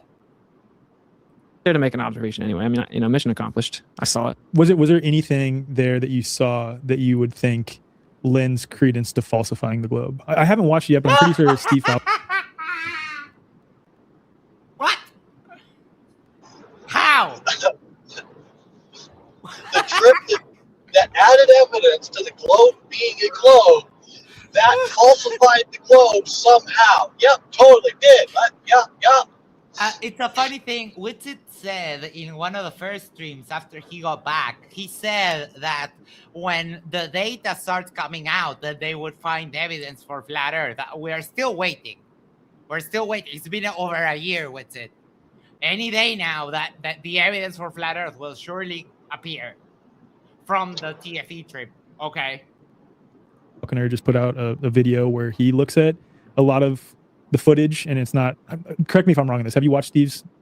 No, I talked to him. He showed me a lot of what's in it. Okay. On a Zoom call, but what did he say in it? Well, what he was telling me was just that the time zones don't match up, and like there's just no way that the observations of the sunset times basically throughout the year could even make sense on what they say Antarctica is. That's mostly what he showed me. He showed me a lot of the data. It was like a group Zoom call. A bunch of legends, Tom Cowan. Yeah. A bunch of legends. Okay. Who the fuck are they talking about? I missed it. Oh, this is yeah. So I'm in that group too. I don't know really what people are thinking though in terms of like, it is just pretty simple to me. Like there's a 24-hour sun there, so it's like I don't know if it's everywhere there, but where we went, it's there, and it's like, what? What? You're past the Arctic Circle, the Antarctic Circle. Sorry. There's a 24-hour sun. If you continue going deeper into Antarctica, what would be the logical reason why there would not be a 24-hour sun past where you guys were? Are you that delusional, you filthy fucking liar? Any other thought process to me? Obviously, I went there, so like it's just a waste of time to me. I understand it. I understand people being super skeptical and stuff, but to me, it's just a waste of time. Mm-hmm. When it comes to did something else falsify the globe there, I think was your question. I mean, you could see insanely far. Like I would love to be able to go real free and just make long distance observations and do laser tests and stuff. I mean, it was incredible. You had the chance. You went there. Why didn't you take a laser? Oh my God. Even if he didn't want to take a tripod for it, even just taking a laser and then a detection device of some kind, he could easily put that into a backpack, surround it in clothes of some kind, maybe not take an extra shirt and get drunk on. Yeah. No, like, dude, you could have taken a laser. Those are not that hard. Like, those are not that big. Incredibly flat, and you can see super far because it's super dry. Mm-hmm. Yeah, but I don't even know how to verify the distance to those mountains. Oh, for fuck's sake! Wait, hold on, because I don't like this. YouTube. I think it's where's Wally, right? Where's Wally?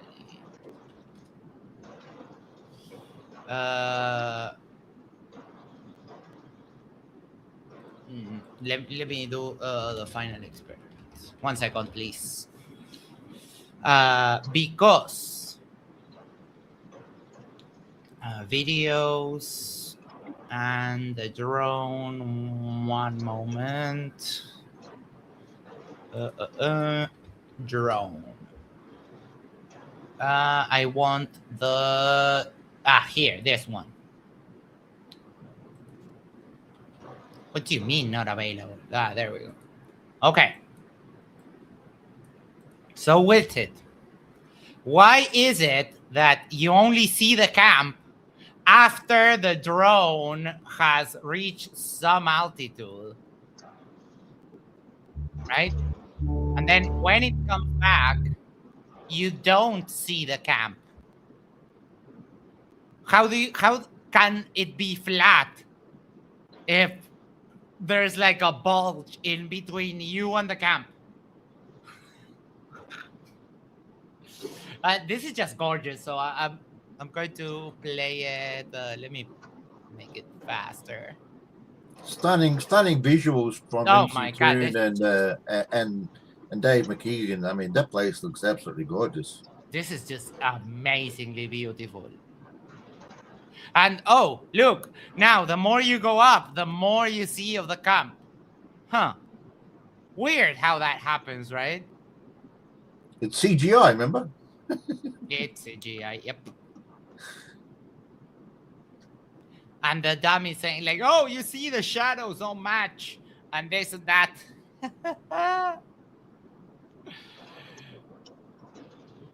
Wow, but this is just, let me bump it up a little bit. Like, look at that. Look at that. Also, I mean, what do you want to do with it? Just walk on the snow? There's nothing, like literally nothing for miles and miles and miles.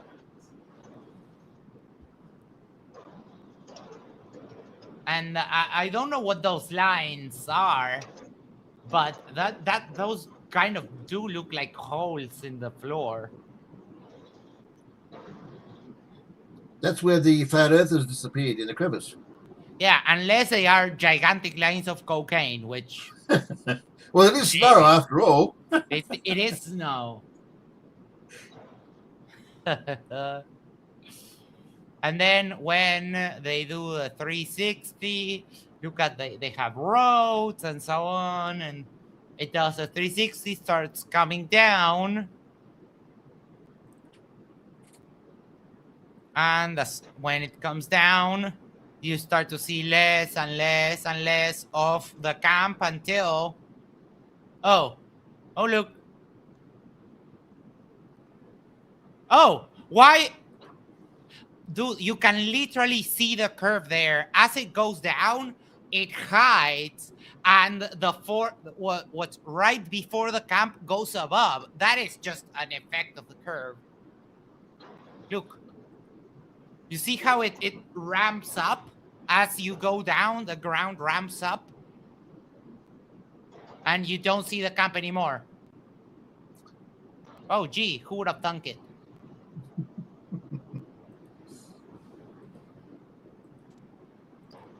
We were seeing, or what their height were and stuff, but you could tell you were seeing way further than the globe predicted. Of course, they would just say Antarctica refraction. Yeah, it's Antarctica refraction, bro. Yeah. You know, it's super extreme there, or whatever. But and then the sun elevations relatively matched what they said it would. Mm-hmm. It matched perfectly. You fucking liar. Toon had to actually do the measurement for you because you went and said, "Oh, it's not what it's lower than the globe predicts." And then Toon went, "Excuse me," grabbed his phone. "Oh, it's exactly what the globe predicts." Liar. Yeah, I guess I didn't have enough to really. You'd have to make like very specific measurements, and the conditions are kind of harsh. When we went, it was like relatively, good conditions, but still, you just don't want to just stand outside all day in Antarctica, So like, if you're going to make measurements of the electric field, you're going to go to do just that. You're going to have to persevere to focus on that and get a lot of measurements. Jiffy says, terrain doesn't mean Earth is curved, though. It could still be overall flat with elevation deviations. Sure. But, it was pretty obvious.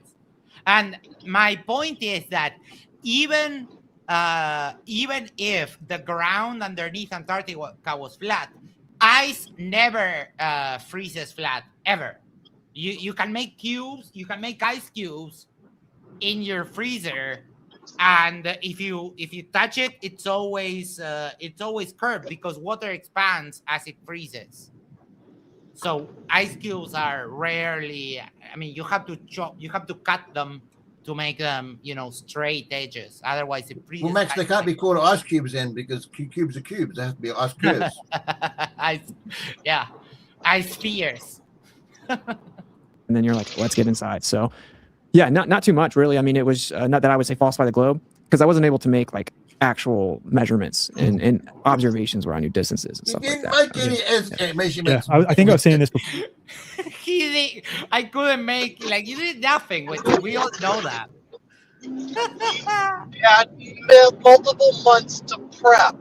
He could easily have gotten some equipment to make these measurements. But did he? No, of course not. They make no predictions. Because he didn't have enough bags to go with him, is he? Oh, that's it. Right, no bags. Rob Hoyle says ice loaves. Before we recorded, this is the last thing that I'll say with respect to Antarctica and the whole so-called the final experiment thing. It's incredibly frustrating seeing how much this is dividing people who are questioning a variety of topics that are proposed by the mainstream, one being the shape of this realm, because I've seen so many people who, on one hand, will say the evidence that is provided by the mainstream for the globe model is not sufficient actual, demonstrable, empirical evidence, which I completely agree with them. And they're holding the mainstream scientific community to that standard, which I also completely agree with them. Then on the other hand, based on literally zero evidence, total speculation, a variety of unproven assumptions, are asserting that other people who participated, that now Dave Weiss, because he's backing you, are all shills, are all controlled opposition, et cetera, et cetera. And just like you were saying earlier, like, not only is that incredibly hypocritical, and honestly pretty disturbing. And it only just shows that those people have a presupposition of how it should be. And because what you experienced flies in the face of what they think it should be, therefore, the only thing they can come up with is, oh, you must then be a shill, and anyone supporting you must then be a shill. But And flips it's do that all sad. the time. They throw other flips underneath the bus every chance they get. Oh yeah, and I mean, that's it's funny that they actually see that when it happens to them, right? But they don't realize that that's the exact same thing that they do in order to reject the globe or to derp out in their views, right? And you recall, like when Patricia and what's his name, the guy Robbie who organized, they put a lot of time and money into doing the Flat Earth conferences. I mean, the Flurf Oktoberfest was called. That was on a couple of years' time. They organized that thing, and then they go, not that anymore. Mm-hmm. Real Jiffy Cone says, so what is everyone's favorite shape for eyes? Cube, sphere, wedge, skull? Mine would be, I usually run into this, I think he's Japanese bartender, and he makes diamond-shaped ice cubes. Those are my favorite. Or there is a machine that actually makes ice balls. That is also my second favorite. Oh yeah, two weighted pieces that go together. You put a large chunk of ice in the middle, and then it compresses it down, and it like heats up the stuff on the edge and turns it into a perfect sphere. Yep. Vanilla ice, baby.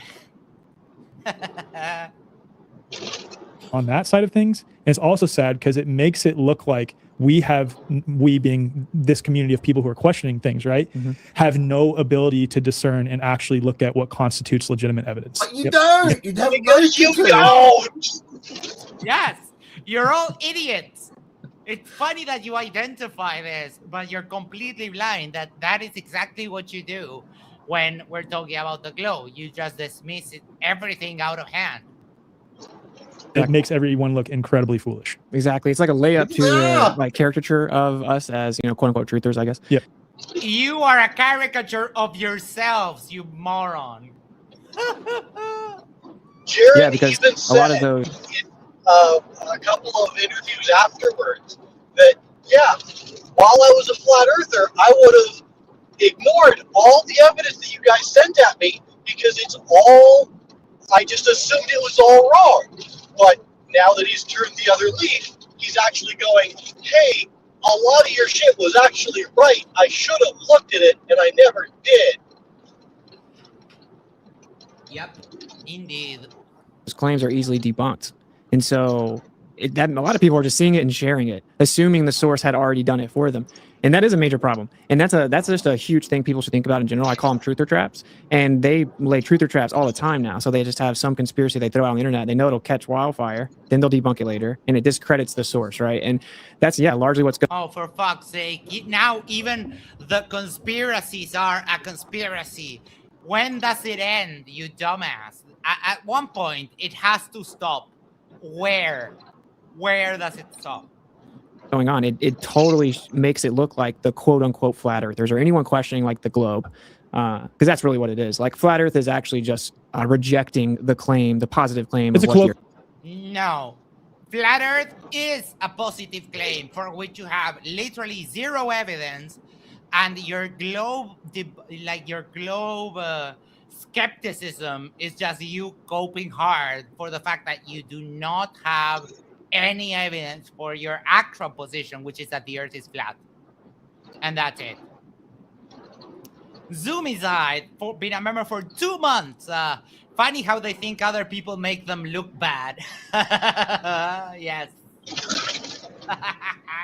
Real term to describe those who are saying there's not sufficient evidence for a spinning ball. Yeah, exactly. Like globe denier. But anyway, so to me, I tried to tell people this. I said, dude, you need to just pump the brakes. At the least, you need to go look into everything that you're sharing. Some of them were like just literally edited out of sequence on purpose, like blatantly deceptive clips and claims. So yeah, that was frustrating. It was frustrating to sit back and watch it. We keep showing you stuff and you keep dismissing it. Yeah, for example, the most egregious of those is this doofus called Taboo Conspiracy.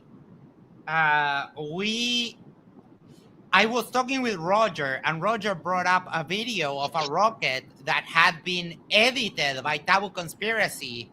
And Mike from the Drunk Debunk Show actually realized that they had shown me an edited video. And I have the screenshot. Bro. To sit back and watch, you take the bait, and so you're giving them all this ammo, which is because what they do, and they do this with all truth topics, right? The people that are bold enough to speak out against it, they try to dismiss them as crazy, paranoid conspiracy theorists that kind of just are schizophrenic almost. Yep. And so when you then pump all these claims out there with no evidence, I mean, Exhibit A, Dick Wayne. Yeah. Blackburn Big Dragon says, "Wow, my cult followers started doing to me exactly what I told them to do to anyone who leaves the flat earth movement. Wow!" it's like, see, I told you. So it was so hard. When I was even in Antarctica, it was so hard to watch it because even my chat was filled with people saying we weren't there. And I'm like, if you saw behind the scenes how much... I remember that he was losing his mind over his flock of idiots questioning him. If you haven't watch Witsit live stream from Antarctica. It's funny as hell. I still don't understand how he got to do his live stream when he didn't have the Wi-Fi password. 18 hours. 18 hours, yes.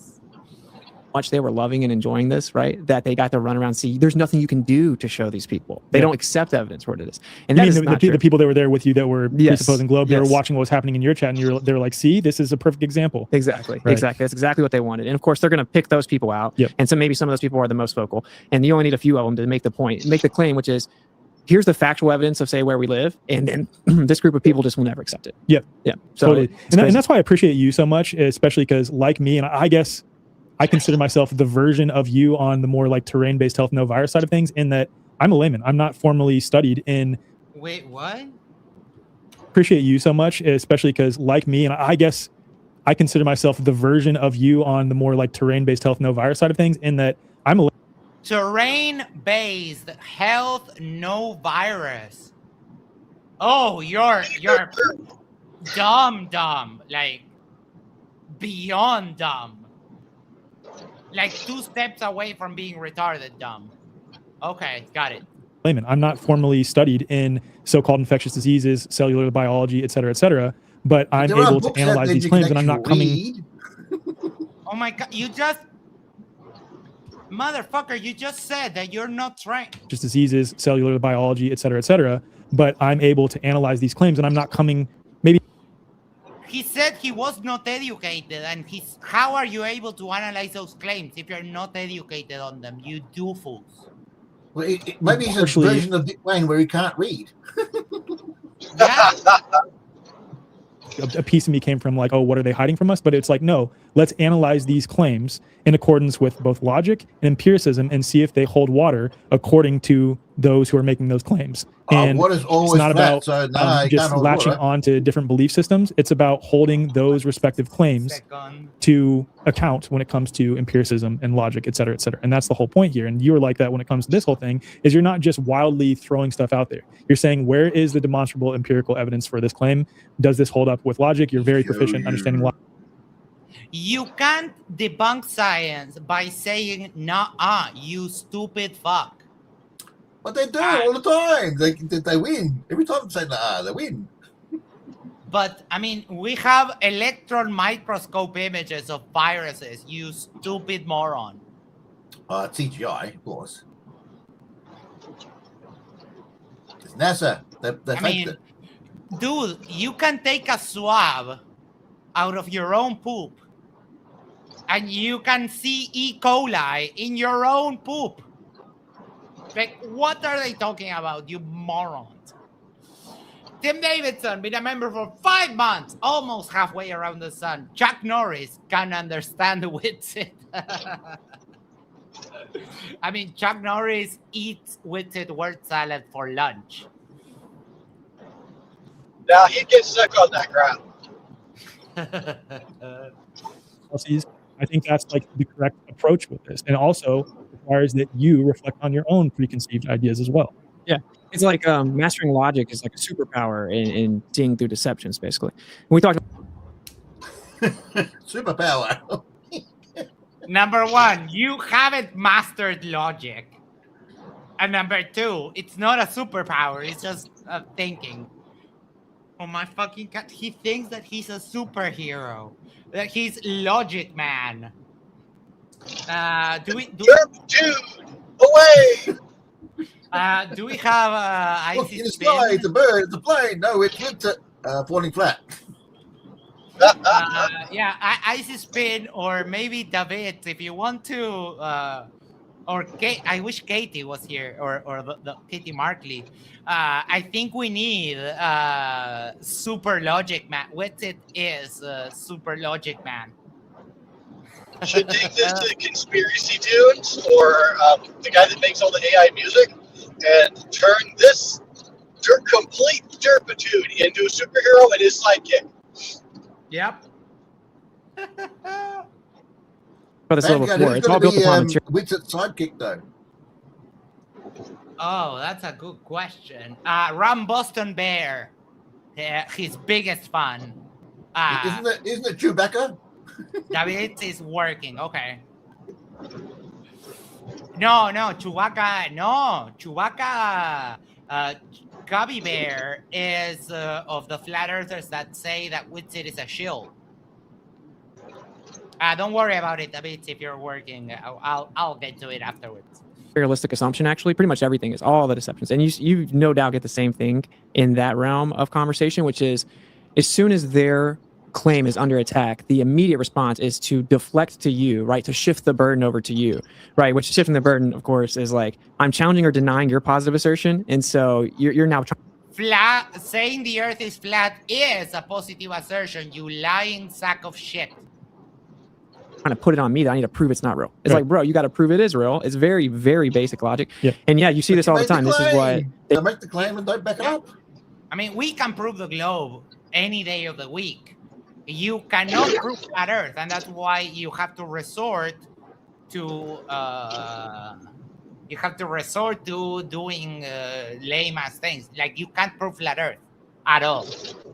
All you can do is like make us a morally, which you lie about, and we're going to get into that. They do with everything, as if they, because of some perceived authority position, are granted like the ability to make a claim without supporting it with evidence. If you that's what's so crazy is that's how all of these conversations are framed. Mm-hmm. You know, is they do very well of the mainstream, I guess we'll say. They frame it as if we're the ones that need to come prove what we're saying. Yes. You do. If you make a claim, ergo, the Earth is flat, that is a positive claim that requires evidence. You cannot give the evidence. That's why you have to reverse the burden onto us, which it has been done where, like, it has been done to like overkill status. There's overwhelming evidence. And let me tell you this. If you make a claim that goes against the scientific consensus, you have a higher burden of proof because you have to prove them wrong and then also prove yourself right. You can't just prove that, let's say, no one knows anything. We have the claim that the Earth is a globe, the claim that the Earth is flat. Even if you disprove that the Earth is a globe, you still have to prove that the Earth is flat. You don't get granted your position because you prove the other position wrong. That is just dumb. And actually, all we're saying, right, is here's what you told us. We went and looked at the evidence. It's not there. Right. So, and then like, obviously with my approach, it's like you go all the way back to the bottom and like, what's the actual empirical evidence that can be verified? Right. And that's all that we can, that's the. Oh, that's very easy. Give me one second. Well, 24-hour sun was one of them, wasn't it? I'm sure it was. Yeah, that was one. Yeah, they proved that with their eyes that there's a 24-hour sun in Antarctica. No, I'm sure they didn't. It's CGI. They went there. They're in the studio. That's it. Witsit. Done. Independent. This guy built a rocket, shot it into space, and there you have it. It's Fish Islands.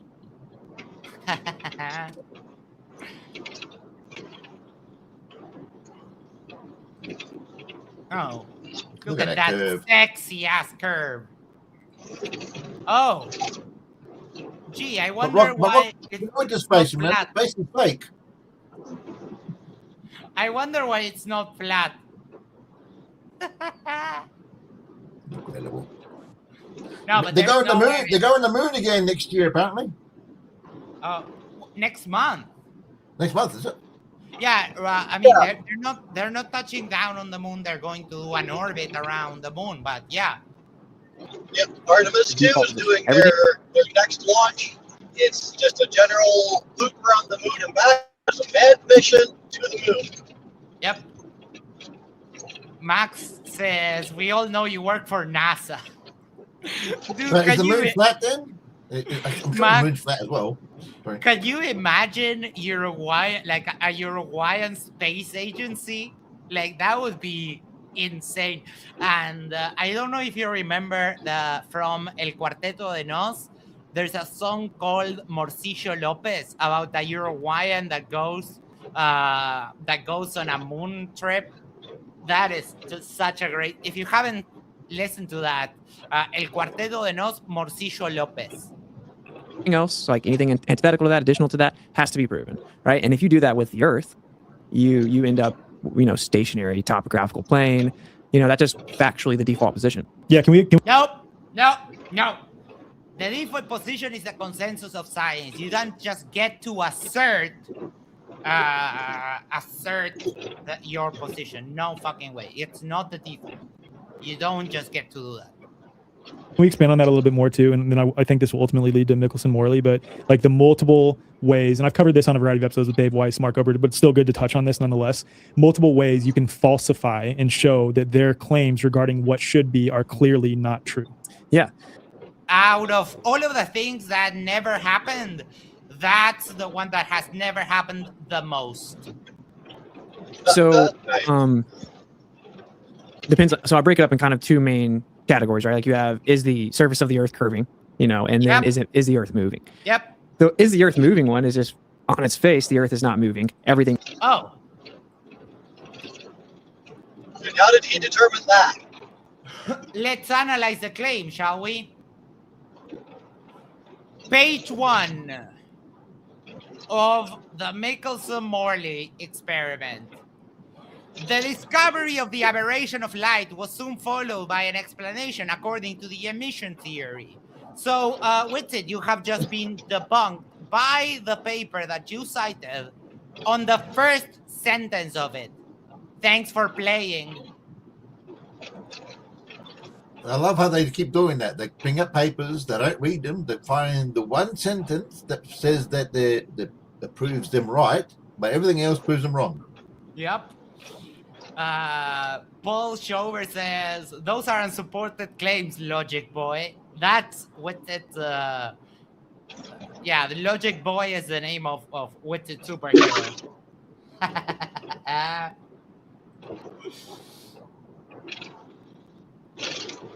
Inquisitive Infidel for $5 says, if it was the default position, there would be plenty of evidence. I've been watching Flat Earth debunks for years, and they've never shown any evidence.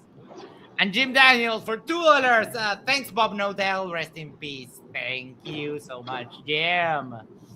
Yep. And then that's when you get into stuff like MMX and specific, precise measurements that show that it's not moving. The curvature one, which is obviously the most contentious one, which is kind of frustrating for me, actually, just to say real quick, because one of the most enlightening aspects of all of this is that the Earth is in a very special position. And that's objectifying the Earth. I actually don't even like that. The Earth is an object, you dumb fuck. Oh my fucking, I wish that he would still continue debating, because if Witsit told me that the Earth is not an object, I would just go grab a bunch of dirt and shove it in his filthy lying mouth and tell him oh, tell me it's not an object right now that you have in your fucking mouth, you lying bastard. The Earth's not an object. It's like a realm, but it's very special. This experience is very, very, very, very special. Exactly. And that actually comes with the understanding that it's not moving. Because if it's not moving, it's in. So if the moon is made of cheese, what's the Earth made of? Yeah. Zoomy. Oh my, this is fantastic. Hold on. Oh my god, you're going to lose your mind. Here we have Logic Boy. Nice.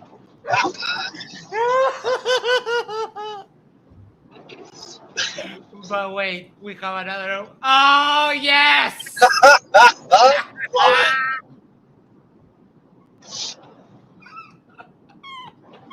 So if he's Logic Boy, that usually means that he's the sidekick. So who's his superhero that he's mentoring under? I have no idea. That would be Nathan, wouldn't it? Or are we going to do Dirt because he has the app? Maybe, yes. Super Derp. Thank you, Subi. So it has to be special. And that gets like bogged down with quote unquote flat Earth, right? Like the curvature part always takes precedent. I think it should be the other way around. I think that the fact it's not moving should be the first part that we look at. It is moving. Liar. Filthy fucking liar. It has the biggest philosophical implications, I guess. But when it comes to the curvature itself, I mean, again, when we build anything, we assume that the Earth is flat, right? So like the default. Yeah, because you build on a local level and you never build something 300 miles long.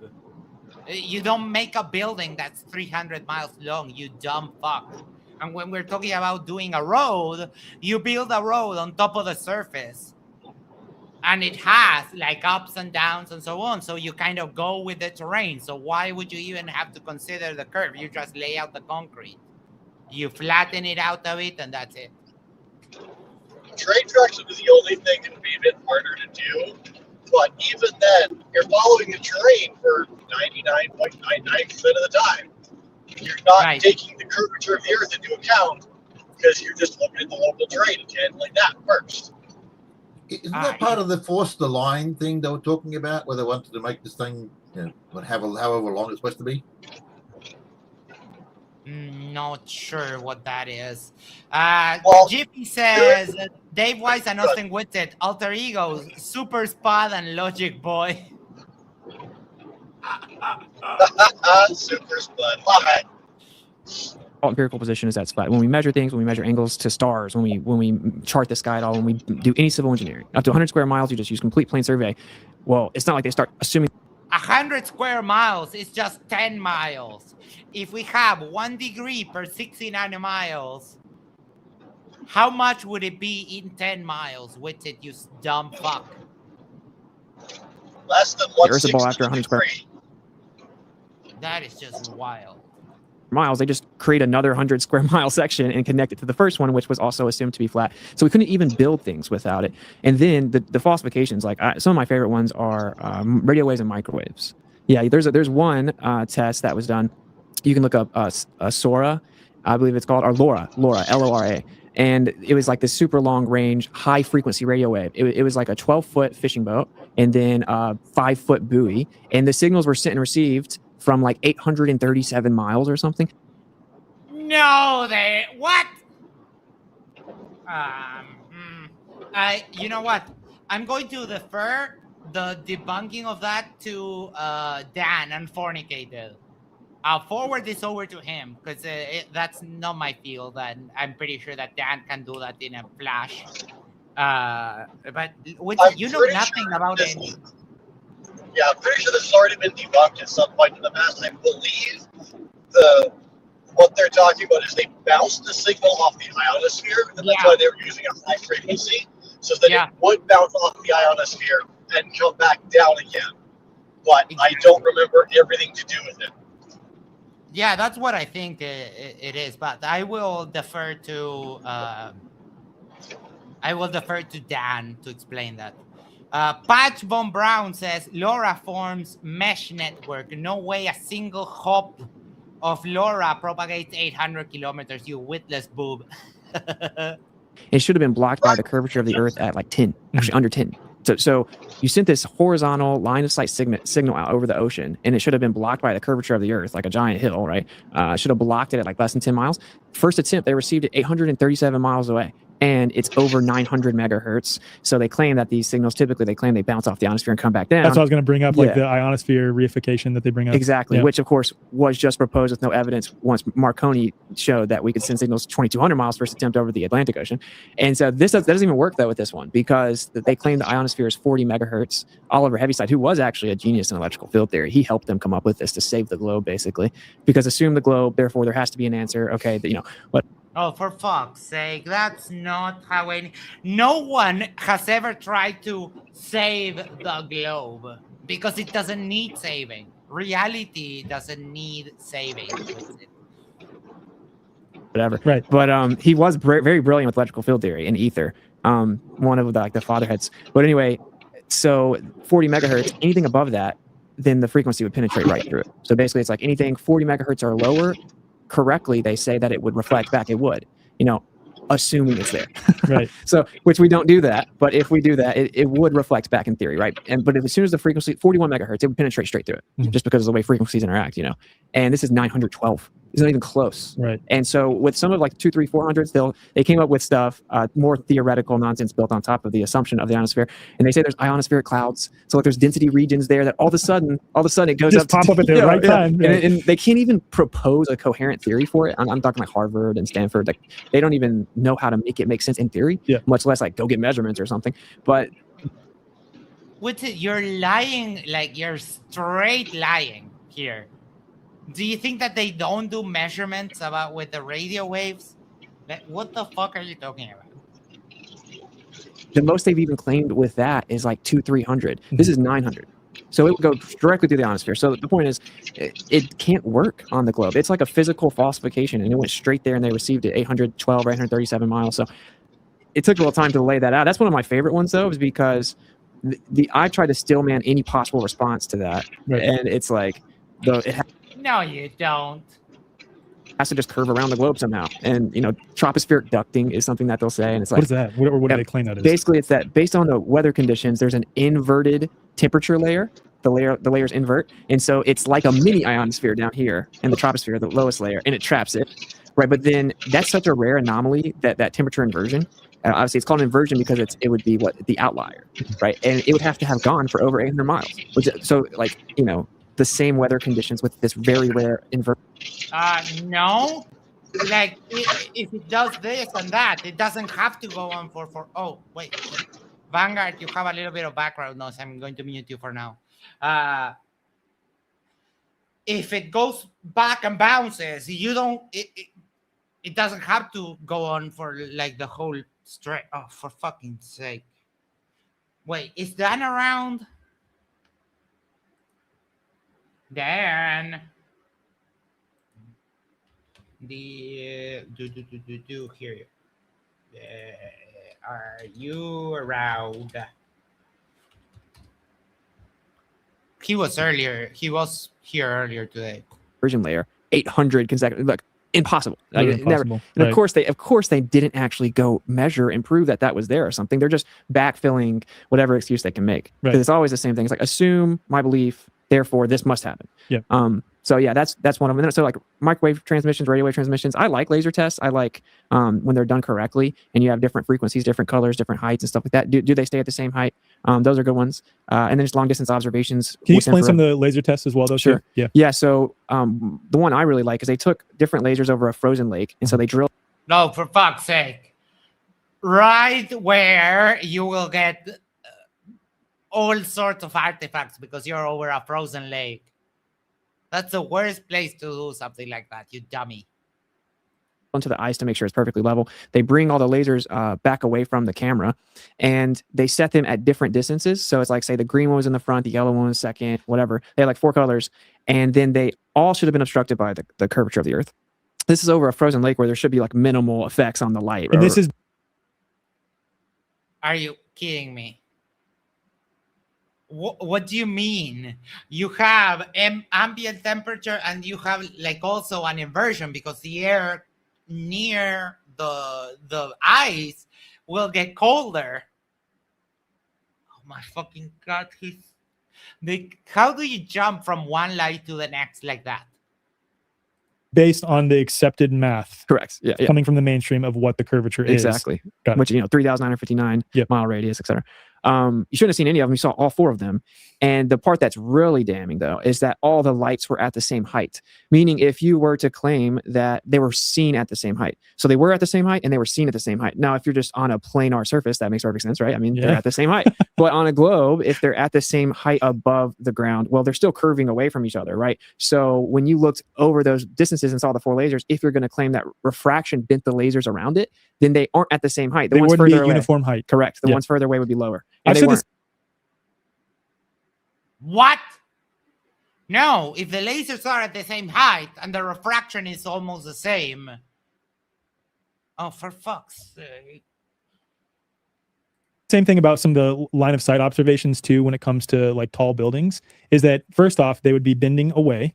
And second, how are they coming at an exact uniform height no matter the distance that you're at? Correct.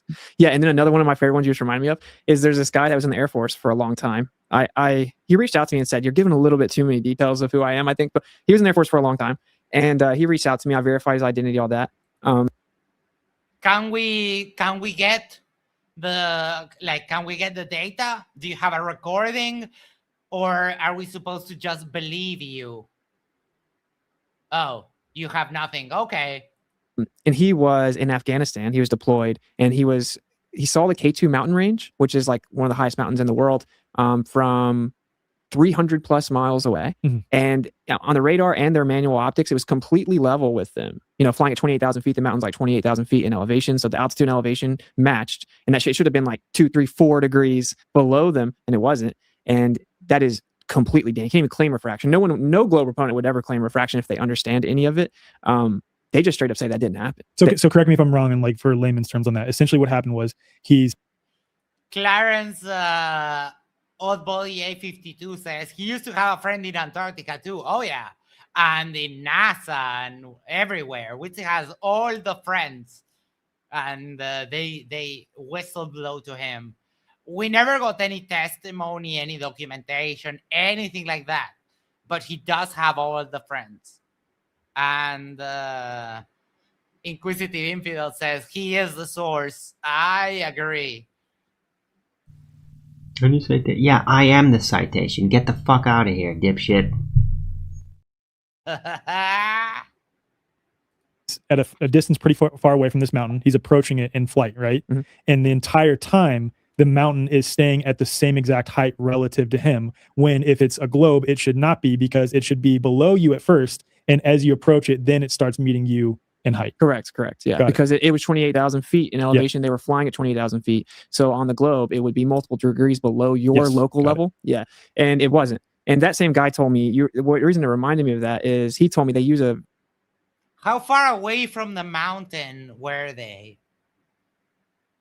Because if you say that they were at 28,000 feet and the mountain was, you said 2-3 degrees. The problem is that is very inexact. And the difference between 2-3 degrees, it's 69 miles. Oh, for fuck's sake. He said the ground, I think it's like 350 to 400 miles away.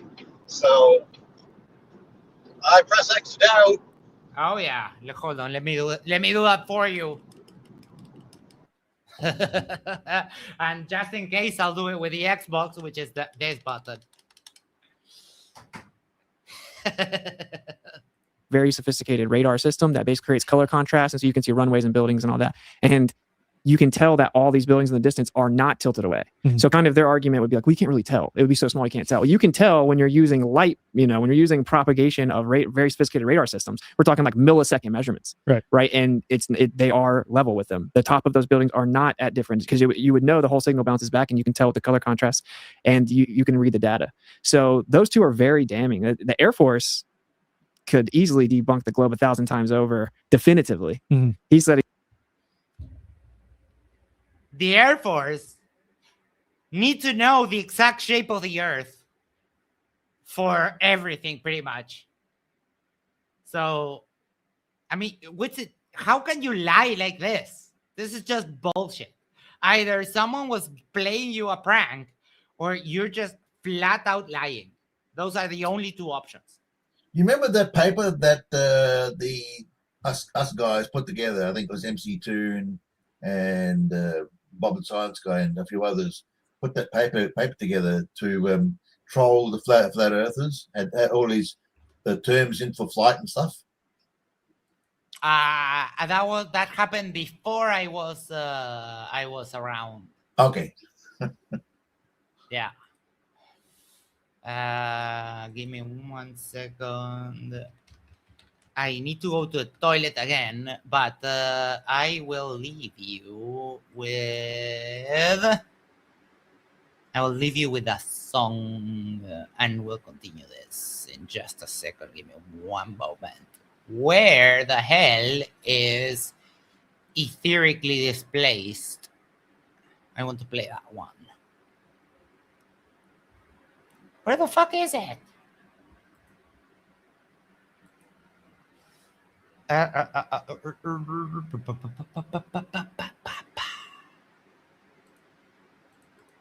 Let me see. Displaced. Huh. Does anyone have the link to Etherically Displaced handy? Ah, here we go. Found it. Never mind. YouTube is doing a weird thing to me. Now, every time I load a video, I get a sign saying this content is not available. And then I refresh the page and it becomes available for some weird reason. All right, I'll leave you with this and I'll be right back. What is a full moon and what is a new moon on your model? Probably.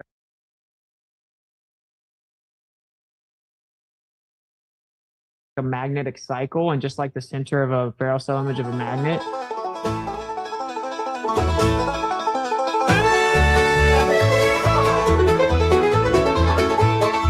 I think it's probably like a magnetic cycle, just like the center of a ferrocell spiral. Image of a magnet, it's just black in the middle. It's actually pure inertia, not just a little. In the ferrocell image of a magnet, it actually goes into its inertial state, then charges back up. It becomes like etherically displaced. Yeah. You start to see it charge up once more, and it goes back like it did before. Once it becomes like etherically spaced, you see it charge up and take its place. Oh, shucks, ain't that so? That's how moon phases work, fam. Pass the dresser.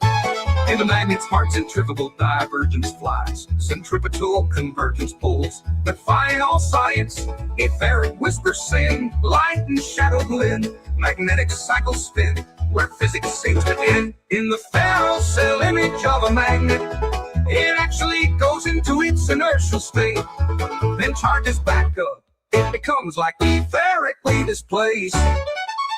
Yeehaw!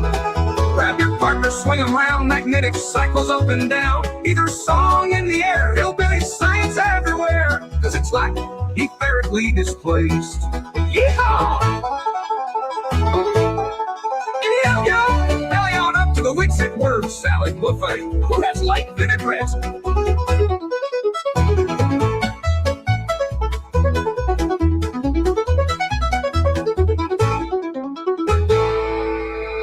Behind the jug of ranch. Then charges back up, and once it becomes like etherically displaced again, you start to see it charge up throughout a cycle, and it goes back. Listen, that chubby raccoon is mine and no one else's. I'll fight you for it.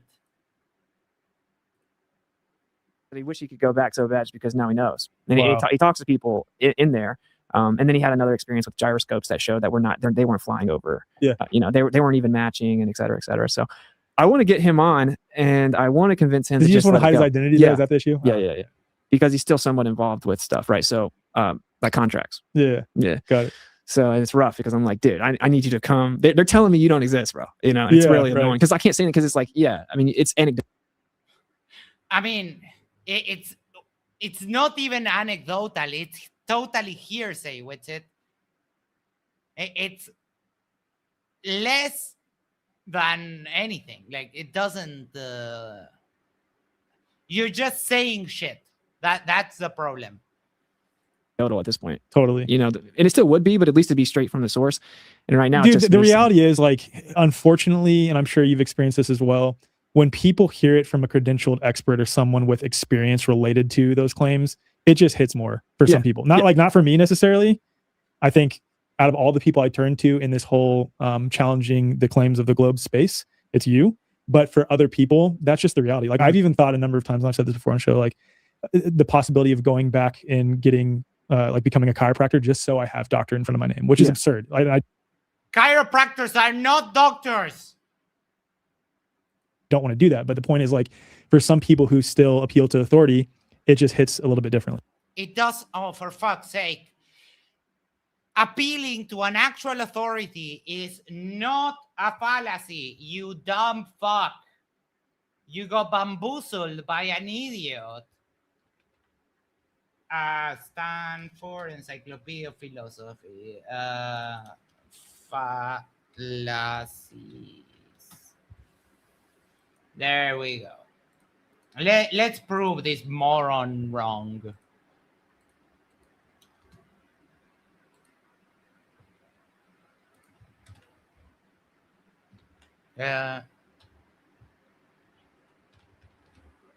Authority. Let me zoom in. The ad verecundiam fallacy concerns appeals to authority or expertise. Fundamentally, the fallacy involves accepting as evidence for a proposition the pronouncement of someone who is taken to be an authority, but is either not really an authority or a relevant authority. This can happen when non-experts parade as experts in fields in which they have no special competence. When, for example, celebrities endorse commercial products or social movements. Similarly, when there is controversy, the authorities are divided. It is an error to base one's views on the authority of just some of them. So appealing to someone who has expertise on a field is not a fallacy, you dumb fucks. It's just the reality of it. It does. Yeah, I had one moment where I thought about doing something like that in terms of physics. Yeah. And I was like, hell no. Like, you couldn't get a degree in physics even if you tried. What a loser. That is the worst decision ever. I'm just going to go learn everything wrong. Like, exactly. There's just no chance I'm going to go learn about this, like, materialistic, bouncing, cult of bombarding particle nonsense. Oh, dude. Couldn't do it. There's no way I could. Couldn't make me do it. Couldn't pay me to do it. I did think about it for the same reason. And also because I just wanted to get in these inner circles. You are a dropout. You dropped out of college, you moron. You claim that you had a full ride scholarship and you dropped out like a dumbass. PhD Witsit. Nice. Goals, right? And I wanted wanted access to some of the funding. Get to the very first experiment to be like, hey, we need to prove this thing that we've been talking about. Let's prove it. And it'll go, well, you can't prove that. You can't do nothing. And you get kicked out. Yeah. But hold on. Pay attention to what he says now. I did think about it for the same reason. And also because I just wanted to get in these inner circles, right? And I wanted access to some of the funding. If we... Who would fund you? The only person that funds you is Ron Boston Bear because he's dumber than you. Yes, I would like funding for Aether cosmology, please. No, we're not studying that. Why aren't we studying that? Okay, I'll go to Europe to study that. Nobody over here is funding it either. Why?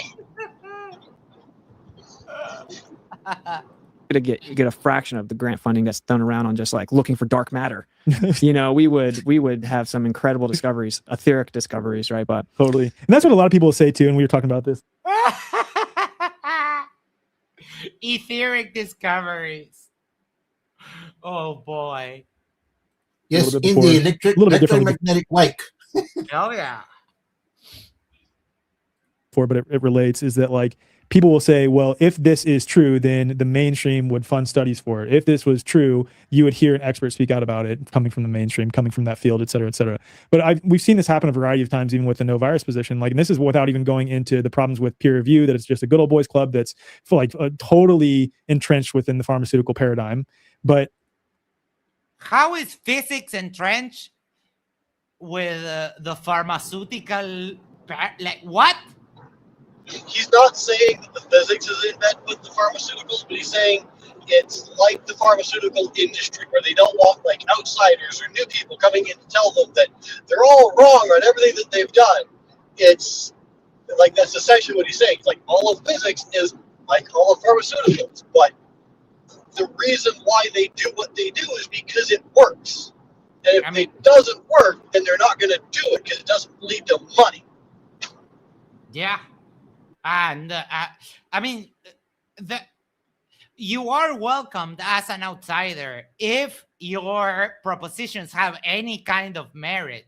Like you, every once in a while, you see articles of this random person built a machine like X machine, or this random person designed X device or whatever.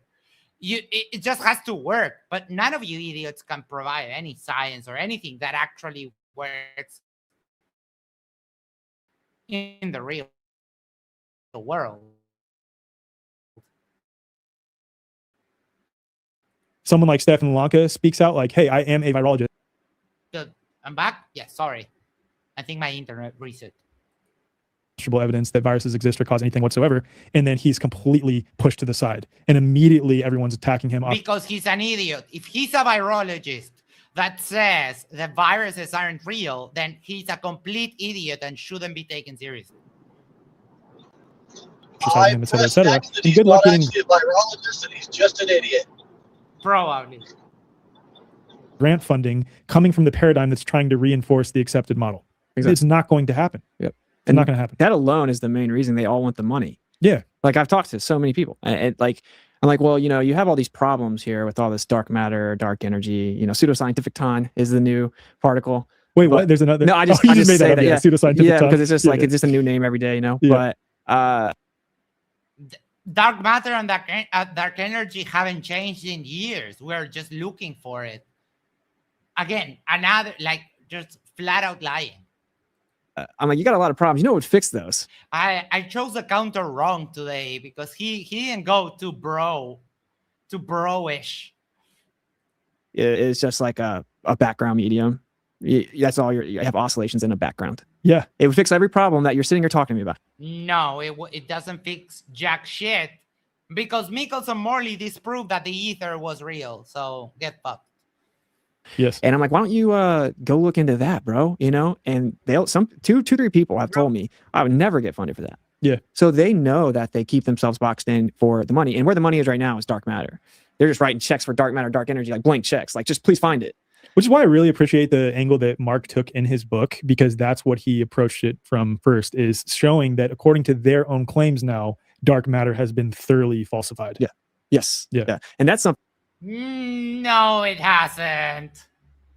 No, some flat earth derplings saying that they claim that dark matter was falsified. That is just bullshit. But Max, we found dark matter. We know where it is. It's inside First Brains. Yes. Really learn about when I normally talk to like glow proponents about it, they're just like, oh well, who cares, that's the cutting edge of science. And yeah, you know, it's like, no, it's all very directly relevant. If there's not dark matter, you don't have gravity, right? And if you don't have gravity, what? No, for fuck's sake. Suppose all of space is fake and gay. We still have gravity on Earth, you dumb fuck. And no, Witsit, I'm going to preemptively debunk your nonsense because I'm pretty sure this is what you're going to bring up next because I know you. So this is what Witsit is going to cite, this Feynman lecture of electricity in the atmosphere. The problem with this, and this was what the guy was talking about in Wadcast today. The problem is that even though this is real, the current is 10 to the negative 12 amps per meter squared. So, I mean, you wouldn't even feel the shock of this. This is just ambient electricity. The amount of work that it can't do is very much real because it's such a little amount of force and such a short range, it can't do anything. What amperage does LED consume? To power a LED, you need a small indicator LED, like for your computer or for the blocks cap in your keyboard, that requires 0.02 amperes. The current in the atmosphere is not even enough to power one small LED bulb. One. It's good for nothing. We can't do jack shit.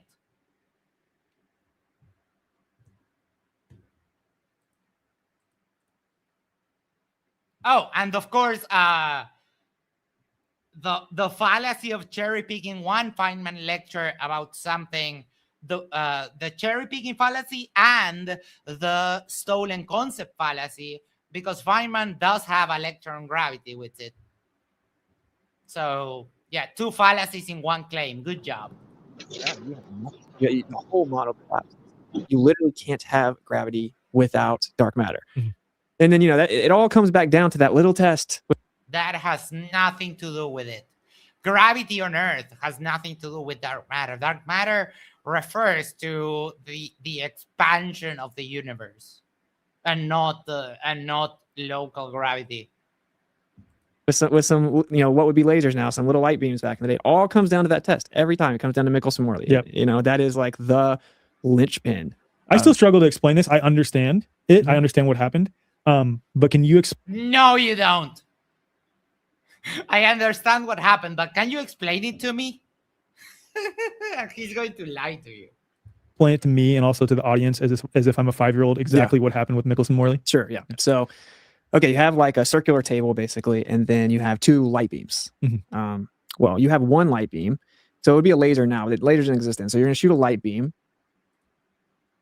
Oh, that's the dark energy. Okay. My mistake then.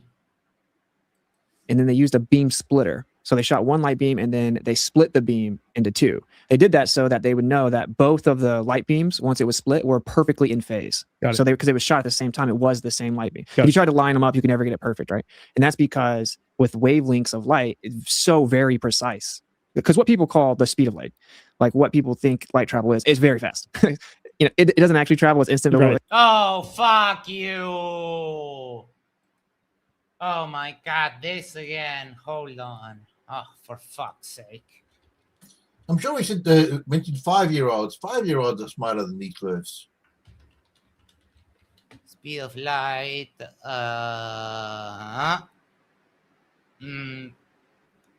Millions FPS. Here you go.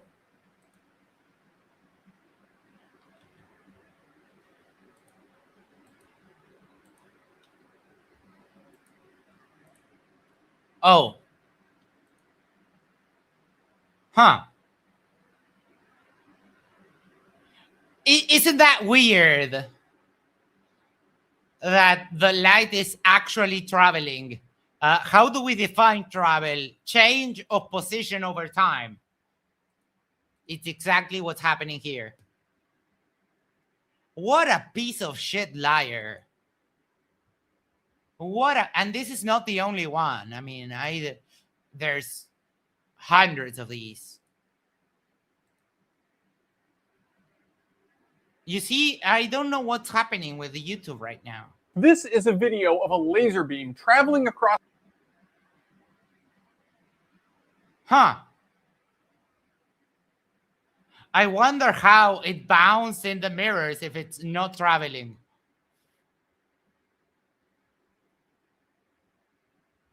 And then, of course, what I did to Iron Horse the other day. Hold on, that's better. That's a better that's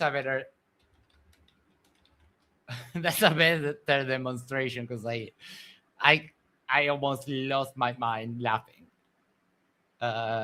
Here we go. Fuck! The sun is always ejecting out solar radiant energy, and that includes every frequency of the spectrum of sunlight that you can imagine. So and it's some traveling. of them ionize the atmosphere. Well, it's the appearance of traveling, yes, but it's not actually traveling itself. It's the medium that gives it the appearance of traveling, as it's one part after another. Huh. Do you see that? Do you see the light? Do you see the flashlight from my phone traveling to my camera? SpaghettiOs not traveling anymore. But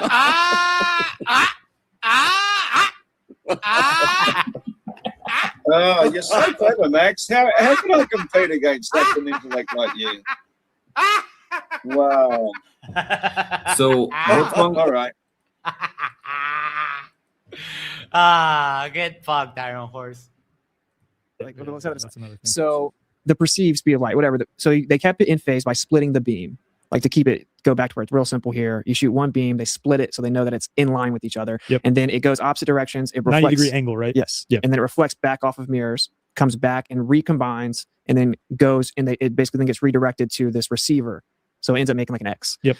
And then they're seeing, when the signals get to the receiver compared to each other. And if the Earth were moving, then one would be a certain amount behind the other, because it's like if the Earth is actually moving underneath the light beam, based on which direction the light beams are going, either with the movement of the Earth or against it, it has to travel further. Right. It would have to catch up to it. One of the light beams were going to have to catch up to the Earth, basically. And that's the whole point of them going perpendicular. Nope.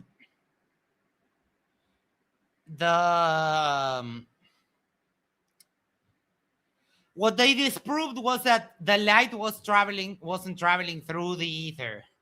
That's what that experiment disproved. So Okay, so I'm going to clarify because you're using wizardry. He doesn't say witchcraft, he says wizardry. To each other. Correct. Because one is oriented, I think, north-south, and one is oriented east-west. Yes. And then they did it, they do different orientations, different locations on the mountain, different times of the year. This has also been repeated a number of times too. Oh yeah, I mean, Dayton Miller himself took 5,200,000 measurements. So he was taking multiple measurements like all at the same time constantly. And that's a guy who was basically omitted from the history. Wow. Dayton Miller. He's the one that really perfected Michelson-Morley. He heard all the excuses people were coming up with, went and disproved them. And then that's where you get the quote from Einstein where he's like, yeah, if Dayton Miller's findings are correct, then the entire theory of relativity collapses like a house of cards. Wow. But so... Sorry, I keep interjecting. You're good. You're good. So there was a predicted fringe shift. So that's just a difference in where the light beams would be. Basically, if you take two waves and intersect them, you get a little shift between the two, right? A fringe shift. So they had a certain number fringe shift based on the assumed 30 kilometer a second orbit of the Earth. So the 66,600 mile per hour orbit of the Earth. A lot of sixes in there with a lot of those things. Yeah, that was the funniest one too. Like, there's like, what are the odds? So if the Earth was orbiting that fast, one of the light beams would have had to travel a known distance to catch up, like a known distance further than the other light beam. And it didn't. It didn't do that. And that's what they had assumed would happen, right? Because they're like, we already know the Earth is spinning. They presuppose that. Yeah. And this is just going to show that one of the light beams has to travel faster to catch up to the other one because it is oriented towards the direction where it's having to catch up because the Earth is spinning. Yeah, and orbiting, really. So they like the Earth spinning and then orbiting. Got it. So Michelson-Morley is about the orbit. Okay, it's more about the orbit than the spin. Yeah. Okay. And then Michelson-Gell-Pearson, which they did later, is about the spin. Got it. And that one actually did match, which is when they really had like a huge conundrum here. But so if you read like Albert Michelson's letters and Ever Morley's letters, like Ever Morley wrote his dad and he was like, we figured it out. He was so excited. He's like, we're just doing this to determine the velocity of light. It was nothing to do with, is the Earth moving? They assumed it was. And so once they came up with the test, they were already celebrating, right? They were like, oh, that's incredible. And so they were just celebrating. He would just go do it at that point and see what the velocity of light is. And then all of a sudden, out of nowhere, they didn't get the fringe shift they needed. They did get a fringe shift, though. That part is always omitted from all the history books. Go to university. Oh, if it's omitted from the history books, how the fuck do you know? Oh, for fuck's sake. He's such a liar. I was watching a video of a debate with a Christian yesterday that it's a Christian that they're called a full preterist, that they think that Jesus already came back in 70 AD. And just like Witsit, the guy jumped from one lie to the next, got refuted, and kept lying. It's 2 hours and a half of the preterist lying and Justin correcting him. And this is the exact same thing. Just lie after lie after lie after lie. They always omit that part. There was a fringe shift there, which is the most important part. The light beams were still separated, just nowhere close to as much as they needed to be if it was actually the Earth orbiting. So then, you bring in Einstein, and that's where you get the theory of relativity, special relativity, and you had to fix it. So in really simple terms, what they said was, okay, well, yeah, because the Earth's orbiting, one of the light beams did travel further. And since it traveled further, that of course means it took longer because both of the light beams are going the same speed. So what happened was time slowed down for that one light beam, just for that one, based on the direction, because the Earth was moving. And since the Earth was moving, it slowed time down for just that light beam. And it contracted the distance at the same time. The distance it traveled got shorter to look like it was the same as the other light beam, but actually it was different. And it was just precisely exactly the amount needed, right, for it to look like the Earth is stationary. That is a stillman. That is a stillman to this day. And then the problem with that even is there was a fringe shift. That explanation gives you an explanation for if they were perfectly in line. Mm-hmm. And they shouldn't have been. If they were perfectly in line, you'd be like, oh, well, look, the time and the distance, shrank and slowed down. And so it looks like they're the same. But they didn't look like they were the same. There was a fringe shift. And that's when Einstein just threw his hands up. He's like, look, man, I'm basically bending the fabric of reality for you at this point. I can't do anything else, Oh my fucking god, this is all such bullshit. Otto MDX says Witsit should start a line of mesh t-shirts. This is from May 2025. Like literally trying to bend. Yeah. And actually literally coming up with the idea that reality bends and morphs in order to reify the globe model. Exactly. Yeah. And actually had to go off into full abstract land with time, which is a concept, space, which is a concept. Space is the idea of nothingness. So of course he can say they do whatever because they're just concepts. And then that's a complete reification fallacy. You're saying those things bend? Like, can you bend freedom? I mean, yeah, I always say they did during the pandemic, I guess, but yeah, I get what you get. It's abstract. You don't bend non-physical things. Exactly. Yeah, like abstractions. Yeah. So, Space-time is not an abstraction. Space-time is not an abstraction, you dumb fuckers. It's the fabric of reality. It is an actual thing. That's why it can bend. And that's why it does bend. Oh my god, so dumb. So, and he's touted as some genius. The reason is because they didn't know what to do. They're like, okay, this destroys everything. And we have no explanation for it. Einstein was their hero, and I think he's a front man, but that's a different thing. Yep. It doesn't matter because he gave them an out. Yep. But he really didn't. He didn't give them an out because there was a fringe shift. Meaning, so now the question is why, right? And it's because, well, if you look up, you notice everything does move. And they're saying it looks like it's moving. Like you see the sun, it does analemia throughout the year. You see that there's like obviously the stars move and there's a slight precession of the stars. You see these movements in the sky and they're saying, oh, actually that's us moving. That's us spinning and that's us orbiting and that's what's causing it. Or it's just moving. And so the Aether prediction would have been there was a fringe shift because, basically we're in a giant whirlpool, like an etheric ocean, and it's drifting. And so the light is moving within that whirlpool and it would just be expected to be much less, So Aether and stationary Earth match the prediction, and then globe doesn't, or orbiting globe specifically. So yeah, I mean, and they never have an answer for that to this day. They've tried what they did, what they'll tell you now if you Wikipedia is that if you do Michelson Morley, they got more precise and better over time, and it got closer and closer to zero because it really is zero because it needs to be zero for Einstein to even in theory make sense. And then you get into the fact that everything Einstein said doesn't make sense. It's a reification fallacy on its face. So what they were really doing. No, cry fallacy with it. Cry fallacy again. Yes, Einstein was a front man, and he was. Witsit says it this way: they brought in Einstein to try and save whatever. Yeah, he thinks that it's conspiracies all the way down. No, bro, this is so shiesty, bro. They would go into basements. And then they would add all kinds of mediums and make it run through crystals and set it and change the length of the arms. They're supposed to be the same just to get it to zero. And we're talking like today. You're saying like one relative to the other, they would change. Yeah. Like one when the light beam is split, that splitting, they'll treat one side of it different than the other one. Yeah, exactly. I'm always, it's so funny because I'm drawing so many parallels with virology because it's a lot of the same tactics that are used. You know nothing about virology. Admit it by your own stupid self. So why are you talking about something you literally know nothing about? You think you can debunk virology?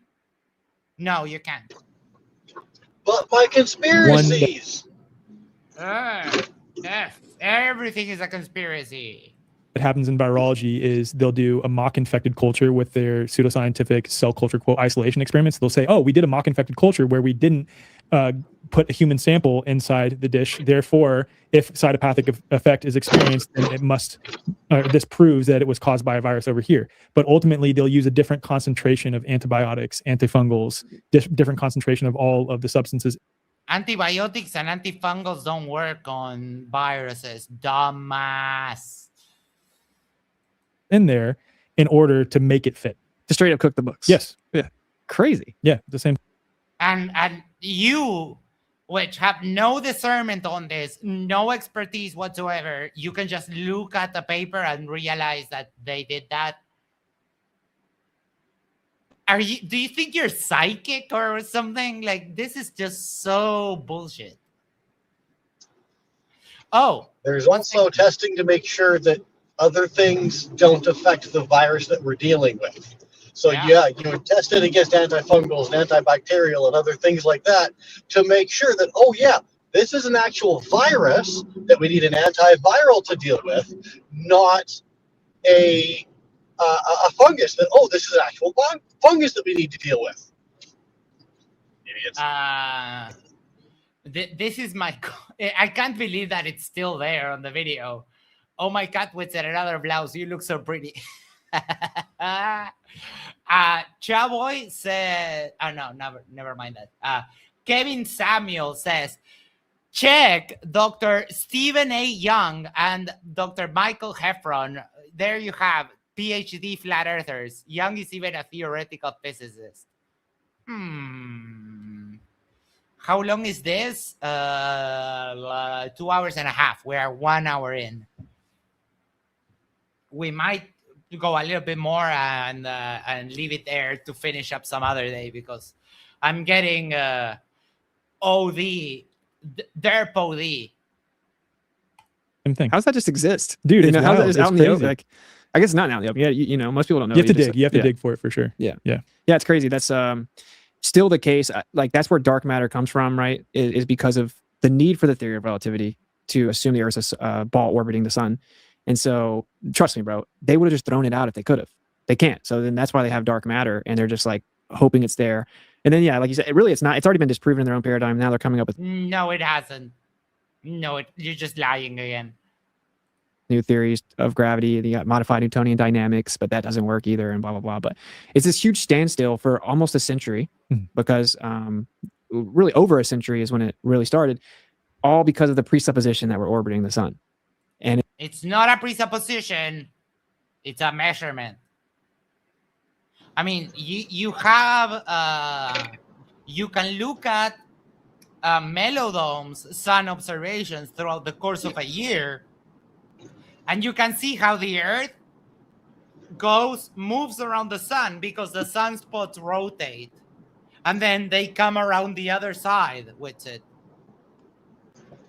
It's just insane. And so, of course, okay, why this is so important on like the meta is like this required them take out the ether. Yes. Right. And that is my major beef with it. Because actually, if you want to think you're like flying through a vacuum and then I show you the evidence, you still want to believe it, I don't care. But when you like, you actually shifting like the progression of mankind. Yes.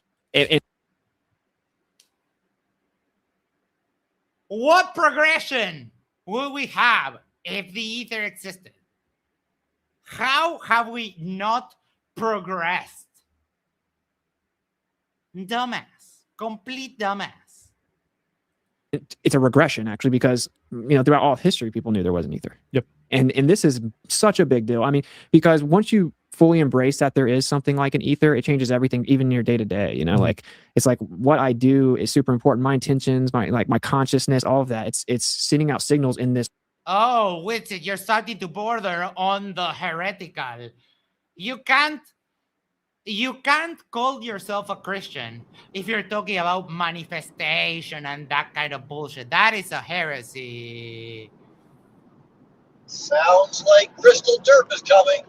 I wonder how many crystals life has at home. Boy, he doesn't have a life anymore. Sorry, booty call.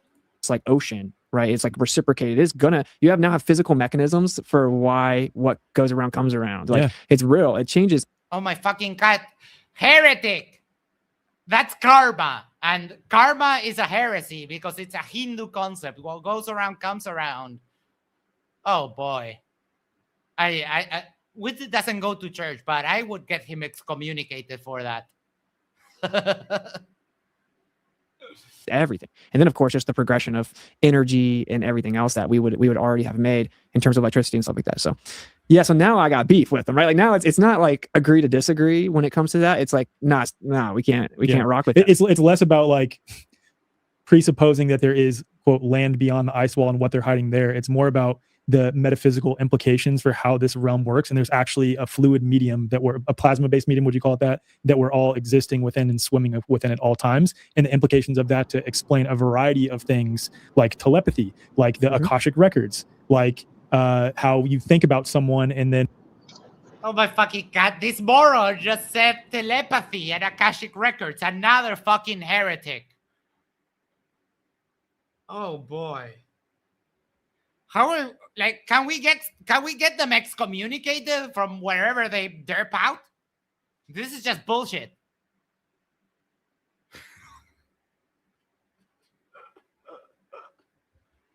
And then they're talking about like magic powers, but they are, I guess, mediated by the ether or whatever. They just appear, they call you. Like the idea that thoughts become things, so many things. There's so many things we get into, even physical things like free energy devices. Those are harnessing the energy that is abundantly available within the ether, which is all swimming around us essentially. Yes, exactly. Yeah, intuition, memories, everything. There's it's the medium that transports everything. It's the primary substance, as Tesla called it. It's where everything comes from. I can't imagine something being more important than that, right? But it all comes down to the same thing. It's materialism. So like if the ether exists, it would be material. How else would it fucking work? We would have been able, all of our experiments would have been able to see it, find it, deal with it. It would have shown itself by this point in our science. It hasn't shown itself. I wonder why. Yeah. Oh, I love this one. Patchmon Brown says they are metaphorically doing a cognitive 69 here. Yes. Is an ether. Well, then where's that? Okay, well, it's not here, perceivably. So then it's outside the material world. Then we have no access to it, you dumb fuck! If it's not inside our material world, it has no effect on our material world. Therefore, we should completely ignore it and keep doing what we're doing. Big Fish says, what channel is this on? It's called The Way Forward with Alec Zek.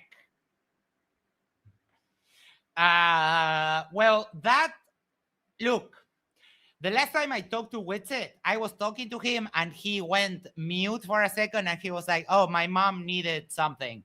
And I was like, oh my God, you live with your mom? And he said, no, through the phone. I do actually have the suspicion that that is why he's not streaming anymore, because he's super embarrassed that he had to go back home to his mom. So we don't have confirmation, but that's my suspicion. All right. It's been too much. It's been too much for today. I need a rest. This is too derpy, dude, and I'm getting tons of booty calls. So we are doing final thoughts, and we'll be on our way There's a bunch of debates coming up tomorrow on MDD. I'll give you the rundown, but let's start with you, Vanguard. Final thoughts. These guys don't understand anything, and clearly they're stuck in a rut of my conspiracies are the best conspiracy, therefore your true science and data is wrong. My conspiracy, bro. Indeed. Yeah, I got yesterday and today. My mom bakes cakes. Final thoughts. Yes, lots of derpitude in that episode. Thank you, Max, for that one. We didn't see the Tupperware salesman Joe Hanby's salad bowl in Witsit's presentation at all, but it was great. And what was his Superboy name again? Was Logic Boy. Logic Boy. That was awesome. Yes. Logic Boy, the Ward of Super Potato. Yeah. Thanks, Max. Thank you guys for keeping me some company. Before we go, I didn't do this at the beginning, but make sure to do the social thing is like, share, subscribe, send this to a friend, send this to your significant other, go to the corner, yes, the corner of your street, and just subscribe to Yerba Mate Talks. And that way we can share the love for the channel. Tomorrow, we have a debate on MDD, which has the evidence, Christianity or atheism. It's Apollos and David Tallman versus Danny Philtok and Monkey Boy. Apollos said that he might be dropping by the after show, and Danny was here on the previous after show, so he might also make an appearance. Thank you so much, everyone. Love you all. I'll catch you tomorrow. Take care. Bye.